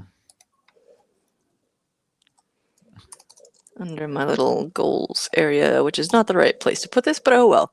Viper connect to port 5. JLV 5, port 5. Cool. So again, literally not changing anything, just like re-going over the middle element. The middle element is now lit. It was already lit pink on here. And I just did it again, even though it was already on there, and that's lit up, and that's what happened on the two on the end too. So I don't know why it's like connected more so now, but it's working. Curious. Uh-huh. I'm going to go ahead and download this stand, which means I'm going to look at all the different options with probe holder, various types of them, STLs, different types. I'm going to go with this guy. Ho-ho. And then, so apparently Viper has a bunch of example scripts in it, which is cool. So I'm going to try this again and try connecting to port 5. Here we go. Huh? Tyth had a question about the crossbar Hey! map. And what do I press to get the It was under the click wheel. Is there a shortcut in the terminal menu I can just click though? Oh, good question. I'm gonna make you look at that because I'm looking. Kevin says it's probably running out of routing space, so it's taking long routes and increasing the resistance. Okay. Oh, interesting. Okay. All right. What? That's so cool. Yeah, it is also in our shared doc because I dumped the menu in there. Although, actually, I think I didn't put that menu in there. I put the other menu. Okay, Yeah, that's just the like app menu. Gotcha. Let's dump the whole. There's no reason for me to do that. I'm sure it's in the docs. Alex. Okay, so yes, there are a bunch of example scripts. Check that out.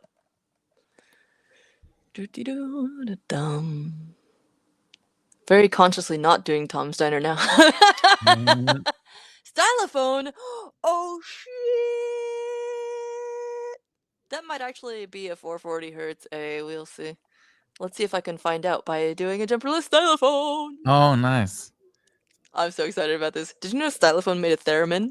I want it so bad. I did not know that. It's not even expensive. I'm just trying to like pace myself on acquiring objects, but oh my lord. Look at this thing. Look at how beautiful it is. At some point I will definitely end up breaking and getting one of these, but I'm gonna try and make myself like actually get paid for an article or something first. In the meantime, Jumperless Stylophone. Although I do have one of those. What?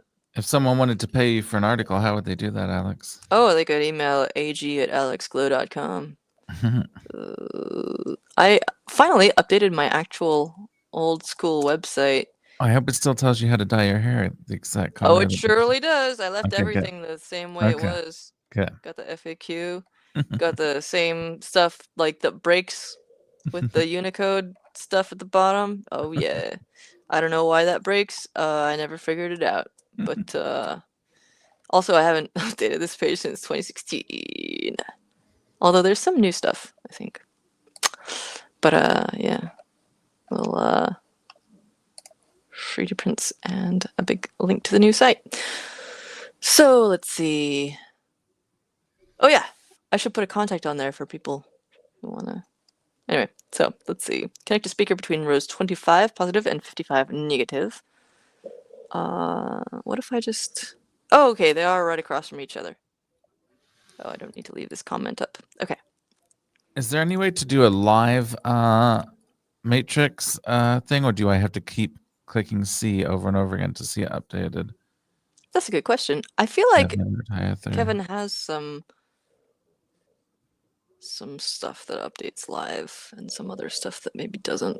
So let's see. Oh, wow. Huh. So we got 25 and 55. So. Wait, is this going to make a stylophone? Yeah, supposedly. Oh, nice. Don't Let's need see that. what other components I have to jam into my... Gotta bend these legs out to get them to do the thing. There we go. Go in there. Oh, I'm not actually I think with a piezo, it's not polar, it doesn't care. I mean, one way it like flexes one way, the other way it flexes the other, but they're happening like at 440 hertz or whatever, so it doesn't really matter. Okay, cool. Frequency multiplier 40. No. So let's see. If I just run this, I'll try uploading it first and then see what happens. I did connect the speaker. Oh, it says touchpads. I'm so excited about this. Oh my goodness. Live updating. It is too big to fit in one terminal window. That kind of makes sense. Ah. That was very large. Okay. It's not just making noises, it is making like darling little sort of like fade chime tones. Let's see if I can do this without destroying. Now, how come when you pick yours up, you're not getting... Because I'm special. You didn't get the Alex version. No, I think it's because my film is still on. You're right. Okay. I've managed to completely knot up my cables here. Oh, I've got the extra one. I did get a nice little extra cable from Kevin. Thank you. I did not. Oh, lordy. Okay. It says touchpads on here.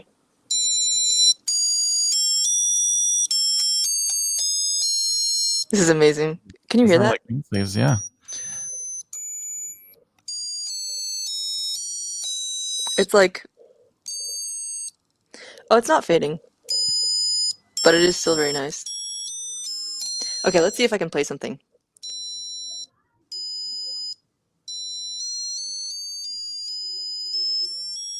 Okay, so we got half steps. Let's see. Oh, I gotta find out where the root note is.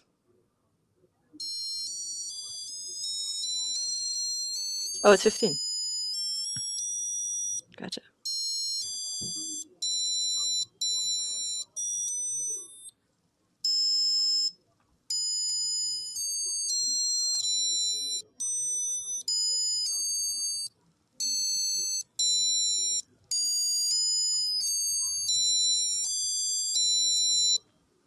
Tom's Diner?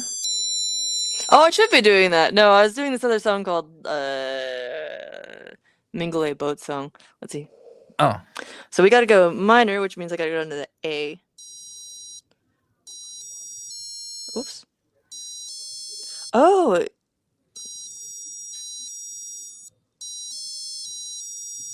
Interesting.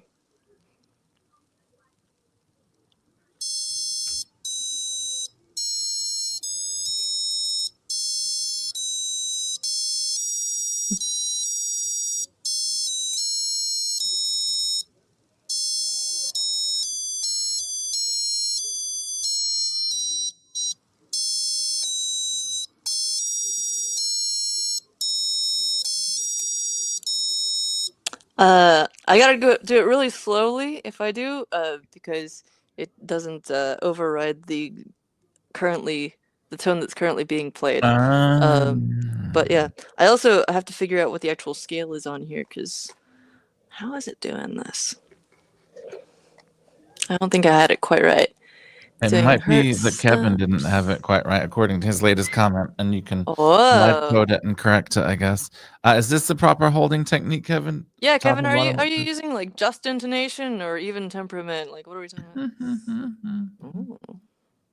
Are those the same thing? I always forget. Ooh. Just pleased that my battery is fully lit now. It's beautiful. And this is how you hold it, apparently.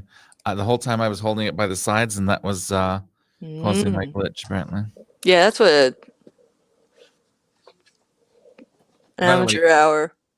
you'll notice that the screen just covers back on and it's working fine. Jumperless this. You gotta pull back a little bit, my friend. The focus is not focusing. There we go. Jumperless Yeah, but this. look at that. Look at how that looks, though. You It got just little looks fluffies cool. under there. You got like areas that are stuck down and areas that are not. Sure. Cool. I mean, I will say that like there's definitely value in Wabi Sabi, and like it's a little more dystopian cyberpunk future if it's like got some wear on it, but also legally I'm required to say that it looks bad. Contractually obligated to think that your film cover is crap and you're crap. It's bad and you should feel bad. Yes, that's true. I figured we would get to that eventually. Well, that's very exciting. Test NeoPixel, test OLED features, UART basics, etc. Fake GPIO for posers. Click on it. So these are all Jumperless examples on the stop. Jumperless itself via the Viper IDE. Yeah. Cool. So I'm gonna make a little area for that.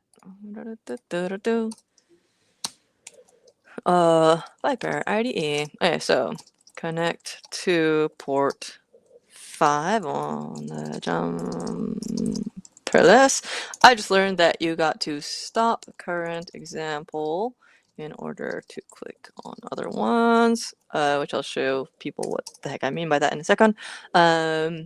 Has a bunch of example scripts. Now I'll put the URL in here for probably a third time, because live show is not the time to optimize that. Okay, so yeah, there's the like little run button that makes it go, and then there's also like, you know, you make it stop and then you're able to do stuff again. Wait a minute, actually, so when I was doing that, it's got oscilloscope on there too. Okay, so when I was doing that, if I touch something to log it to the, it does. Oh, cool. Oh, hey, I was gonna test whether my doo is 440 hertz. Let's find out. Doo. Oh! I was so on.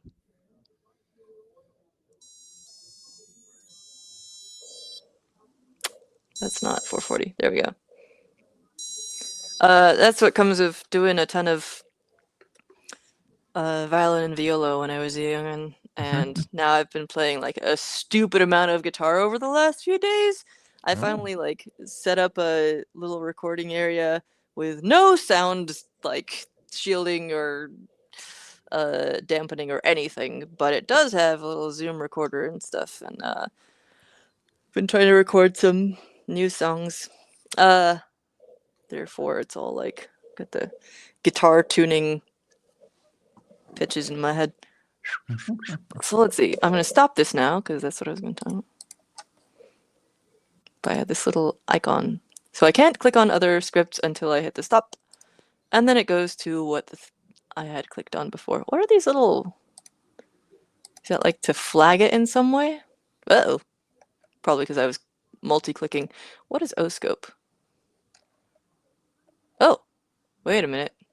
It has changed its display, probably just because of me messing around with it. Also, maybe because of the length of the name. What happens if I widen the window? Nope. Well, whatevs. Interesting. Huh. For serial people, okay. Oscilloscope, yeah. Ha! Adjust the current setting. modes. I haven't spent much time with actual oscilloscopes, so I feel like if you have, then this will make a little more sense to you off the bat. Kevin if I says sat connect with your it. OLED and do the oscilloscope. It's rad. Okay, you don't have to tell me twice. I wonder if you can do any of the Geraldine Fenderson, like oscope Jelly Bean Fenderson, oscope art stuff. Have you seen these? They're like animations Oh made yeah, by definitely. sounds. Put the Yeah. ooh, that's pretty. Okay. There's one on an Aphex Twin album from a long time ago. He used to put that weird stuff in there. Isn't there also a track on there where like you put it into a spectrograph, and it shows his face? Maybe that's what it was. Yeah, you might be right. Let's see. Intro and random links. Darrow Beam Fenderson oscilloscope art. Cool. Then there's also this Open Hardware Summit event link, which I meant to put in the description, but did not. Anyway.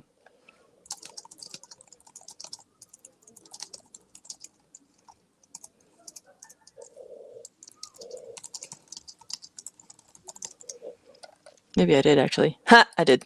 Whatevs. So, oscilloscope stuff. Connect the OLED and pull that up. You say, I will do that. Thanks. I mean, the OLED is connected, so I'm just going to hit run on this. And, haha. Connecting ADC0 to node 11. And I'm going to switch my camera, so I'm looking at the desktop.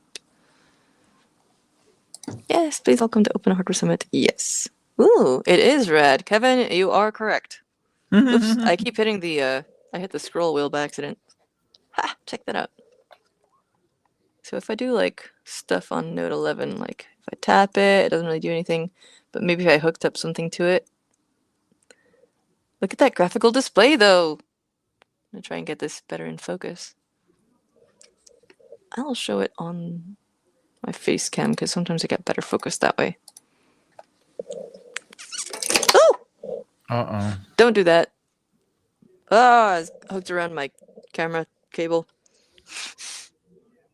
As one does. Oh, is the cable long enough? Is it gonna knock over my water? Find out next week on... Great cliffhanger. I know. Fortunately for all y'all, it's not actually a cliffhanger, and I'm right here doing the stupid thing before your very eyes. So I don't have anything interesting to hook up to this oscope, but it is very cute. George, we're U.S. based, but it's also getting late here. Yeah, fair. George, are we EU based? Touch your finger to the leg. Oh, yeah, okay. This is when we are allowed to touch the probe. Okay, cool. Finally. When you say leg, do you mean number 11, or do you mean like... Oh, it's doing stuff. Ha-ha! Oh, cool. Check that out. Is that the touch sensor reading then? That makes sense. Or some such. I am a sine wave. Beautiful and periodic. And also vanishing very quickly when I get distracted. Cool. That is awesome. I want to hook that up to some, like... I should hook it up to a stylophone. Very cool. And there's different, like, readings of stuff on here. You can, like, set whatever this is. Is that the time frame? Like the number of cycles it's sampling or something? 1 mega, 2 mega, 500U, 100U. What do you think that is? TM. I bet it's a time thing. No, wait, 50 volts? That's not 50 volts. That doesn't make any sense. 50U time units? Again, I don't know that much about oscilloscopes, so it goes up to 20 million, 50 million. Maybe it's not million. 200M, 500M, 1000M. That can't be. billion. Could it be megahertz? But I mean, obviously, it's not really 100 megahertz. Yeah, it's not doing like 1,000 megahertz, billihertz or whatever. No, what is it? Terahertz? Gigahertz? Wait, 1,000 Gigahertz. megahertz is a Duh. gigahertz. Thank you. At some point, oh, milliseconds. That makes sense. I keep meaning to make a little chart with the SA unit prefixes so I can just actually memorize them finally.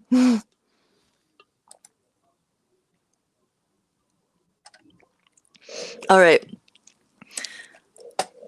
Ah, this is very exciting. Okay, so things that I did so far. I might derp around with this a bit, but I also feel like an urge to get an actual lunch at some point.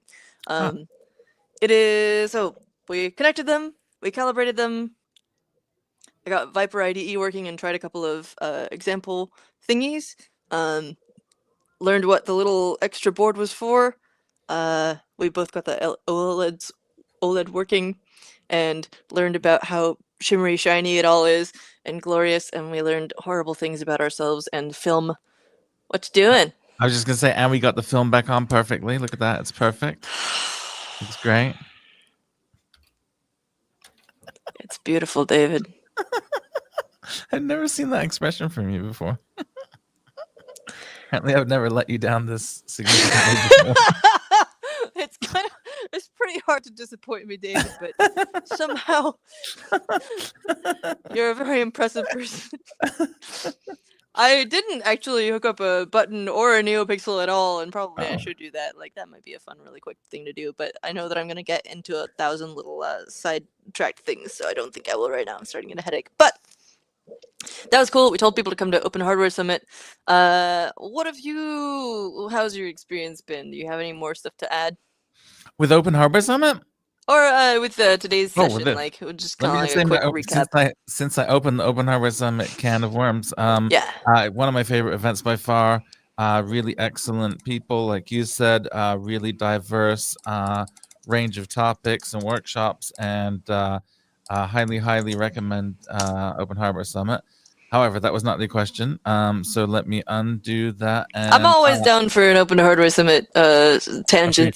Plus, look at this design. They always have beautiful designs, and like, it's true. They often have like a mug and or a tote bag and some gorgeous little stickers and stuff, and often they have some fun little characters on them. I don't actually see this year, but we do have fun little characters in Lee and Sid. Oh, the design's by Bleep Track. And the web design by Stargirl, Thea Flowers, amazing person. A couple more fun characters, yeah. More fun characters. Oh, Thea has a similar like watercolor effect in this. Oh no, not quite.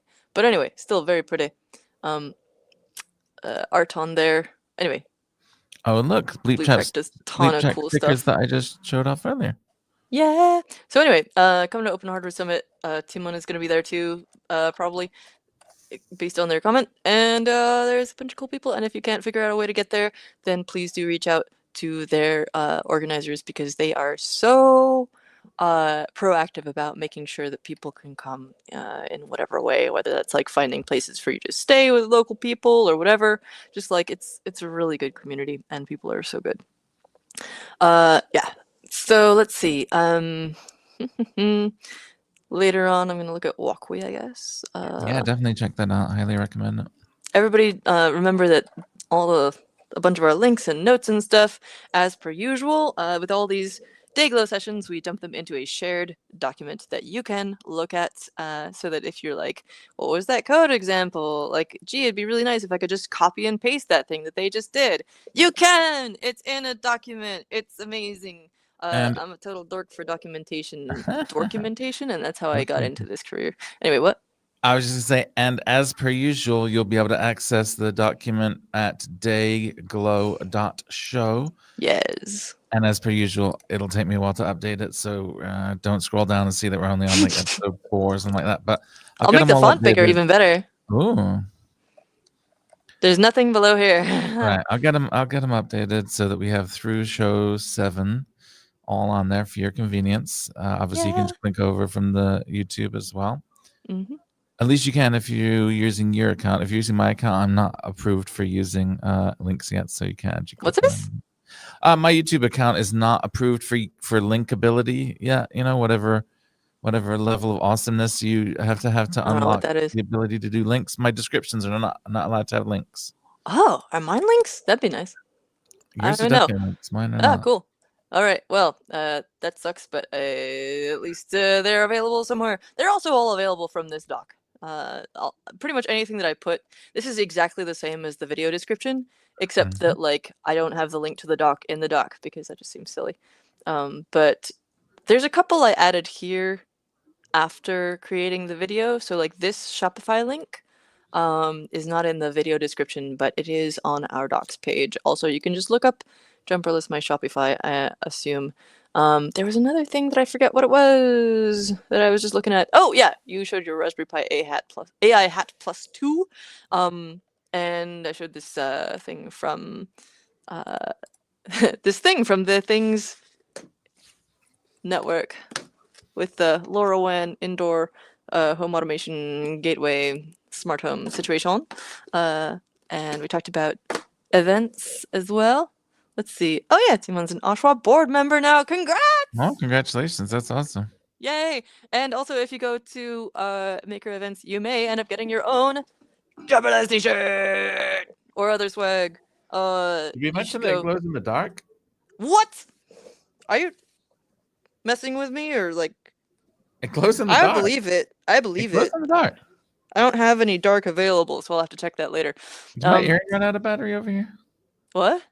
Has my earring run out of battery? Oh, it does seem to have stopped. I guess like no. the audio analysis probably takes a fair amount of battery, if I had to guess. But on that note, stay tuned from both of us for, or at least from me for PCB updates.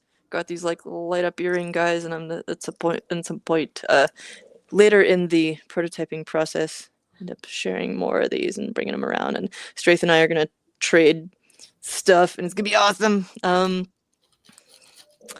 Also follow all the cool people that are here because they're all rad. That was my thermos. I didn't. Never mind. So yeah, go to the Show. Go check out Jumperless. You can get it on Crowd Supply. You can get it on Shopify. You can check out the beautiful new documentation pages, and they are really nice. And I did not do them justice by ignoring them for most of the show. Anybody else got final content or comments to add? My speech centers are breaking down. Oh, here's the GitHub again. Oh yeah. Also, Kevin, aka Architectus Flux. Oh, which is a giant squid. Architectus. Oh, it's even a pun. Architeuthis dux is the squid, and then Flux is so good. That's so good. Also, abyssal gigantism is an amazing phrase as well. What was that other one from before? Oh yeah, it was a switch matrix override or something like that. What was it? Crosspoint switch matrix. Yeah, I gotta come up with some cool words like that for my PCBs. But anyway, Kevin has a YouTube channel too with a bunch of cool stuff about Jumperless and beyond. Like what? Glittering probe cables for Jumperless V5. Ooh. Wait, do they glow? See? Glow in the You're dark. I right. told you. It glows. It all glows. Told you. Glowing and glittering is glottering now. I'm so into that. Wow. Amazing. Okay. Well, I'm gonna be watching more of that. Also a ton of really interesting, weird stuff on his Tindy. Just like what, as well as other stuff. Okay. What? Gotta dig into that later. Okay. Now I gotta stop. That's a build video, indeed. I wonder what it would look like if we just like sped this thing up like 500 times. It would just be. Anyway, I'm gonna stop rambling. Oh, you got your thing working again. No, I swapped. This is the one that's out of batteries. This is the MNT one, and then this is the TinyGo one. So I switched to the TinyGo one. Did you say the other one? I might have been busy during the time you talked about. Is that by the same people who made the computer? So what I said is I got this from the MNT booth. I'm not 100% sure what their involvement is in its creation. If it was just a person affiliated with MNT happens to be creating this, but like based on the like extreme engineering of this Yeah. one, I would not be surprised. Um, however, the documentation for this thing is incredible. I can't remember what it's called right now, so I don't know where to find that Oh documentation. But no! If you do find it, put it in the doc. I want to yeah, know. we'll find it. It's absolutely incredible. I don't think there was any information in here with the.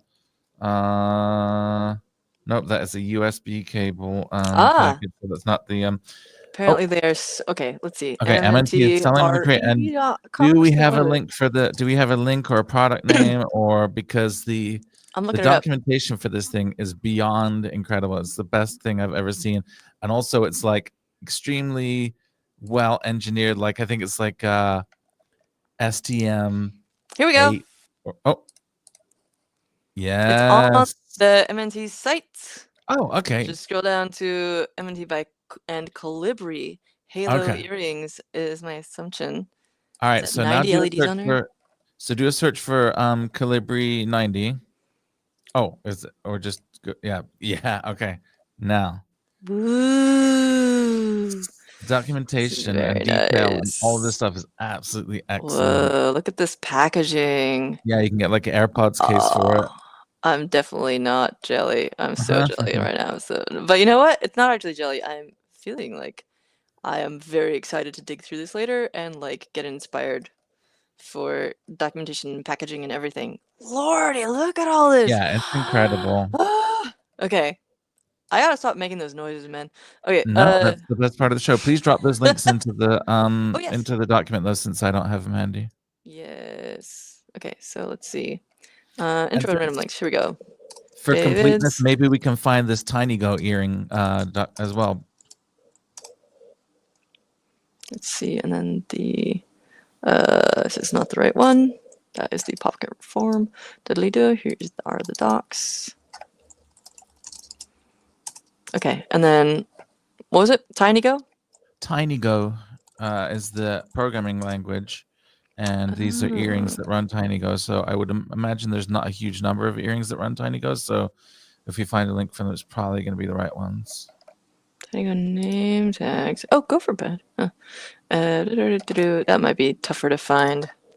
Unless you end up with finding some other keywords. I'm searching the same as you are. I didn't know if maybe the name tag creator might be the same person. If you find a link, then drop it in the private chat or the public chat, and Of I'll put it in the course. doc.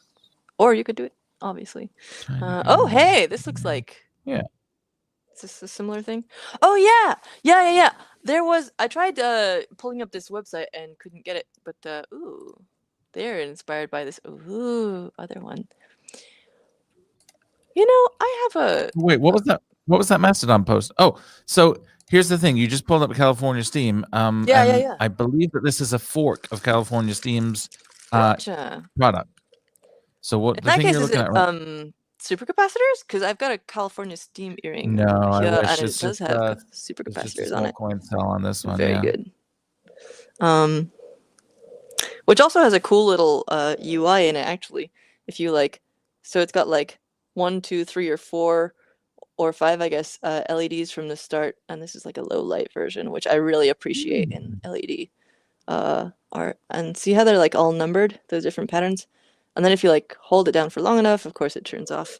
Really nice little sort of like custom UI on there. Anyway, but that has a super cap on it. And I want to learn from both California Steam, aka Sandra van de Boer, and also from Chipperdoodles. You're saying stuff. Chipperdoodles also has super caps in here, in the Anwar amulet thing. Okay. Jewelry. I really love how like earrings are becoming a whole thing now. I mean, they have been. Maybe I'm just like noticing more because I've been making my own, but like, it's it's pretty cool to pick up 2 distinct earrings with 2 distinct approaches at one event. Yeah, and they're so similar in like appearance and stuff. Let's see. We were looking at not this. What the heck? Oh, this is your other one, the lily goat or tiny goat earrings. Lily goat is a whole other thing. All right, Kevin's saying show the Amarachi box. It's rad. The what? Oh. Oh, like Fibonacci, but not Amarachi box. There's also Evil Genius Labs and whoever they like collaborated on another one, right? But Evil Genius has all the like Fibonacci stuff. Which I think that Amarachi is like the heart version of that or something. Anyway. It's what you had the heart. I think that might be different. Oh, maybe it is. Yeah, I think you're. Oh, it is I the think Amarachi. Yeah, I think thought it was a. earring My lie. I lied. The first one of California seems things that I saw though were these, and I just think they're just like gorgeous. Unlike everything else, which is crap. No, but like they're like red and green and gorgeous. Anyway, there's also these Fibonacci things from Evil Genius, which are not loading right now, which is probably my network's fault because I've got about 18,000 tabs open. Hey. But yeah, I'm pretty sure you're talking about the box. Sanders stuff was, I'm pretty sure, inspired by Jason's stuff, which is why the Fibonacci nod in the naming. That makes sense. Many cool things. Okay, well, I'm not finding the box exactly, but Amarachi box. California theme. Evil Genius Labs, aka Jason Kuhn, who did a whole collab with some other folks on a. It wasn't called an amulet. What was it called? It was something. It was the Lux Lavalier, Kevin. Just that. There we go. Thank you. Comments. Yeah. Lux Lavalier. If I paid attention to the comments, then this is like a collab with multiple of these. Oh yeah, Deborah Ansel, Ben of Electromage. So good. I'll drop this in here. I didn't bring my Deborah costume today. Yesterday, David had to stand in for Deborah at a thing. And dress up as Deborah as part of that. Extremely good. Okay. I feel like I've rambled enough. Do you want to ramble some more before we wrap up? No. The only thing I'd ramble about is do we know when the next one is and what it's about? I believe the answer is no. But I'm assuming we'll be back with episode 8 next month, and it'll be about something awesome. Okay. Both of those things.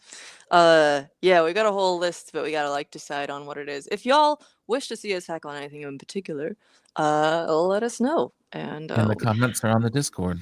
Or in our social medias or anywhere else. No, in the comments or in the Discord for engagement or something, right? I don't know. Anyway, hit us up. Smash that Discord button. Smash all the buttons. We'll see you next month, and hit us up on social media. If you want to ask Kevin any questions, hit him up on Discord as well. Very friendly person. Just so this community is built on these amazing people who just like are very enthusiastic about sharing their work and sharing the stuff that they know and like helping other people to engage with their work. If there's something that would help you engage more with a Jumperless, even apparently if your dog eats it, according to the box, just like talk to Kevin. He wants to talk to you about Jumperless and or other stuff. Super cool person. Thanks for hanging out in the comments, and thank you everyone for joining. And thanks for the t-shirts. All right. Bye.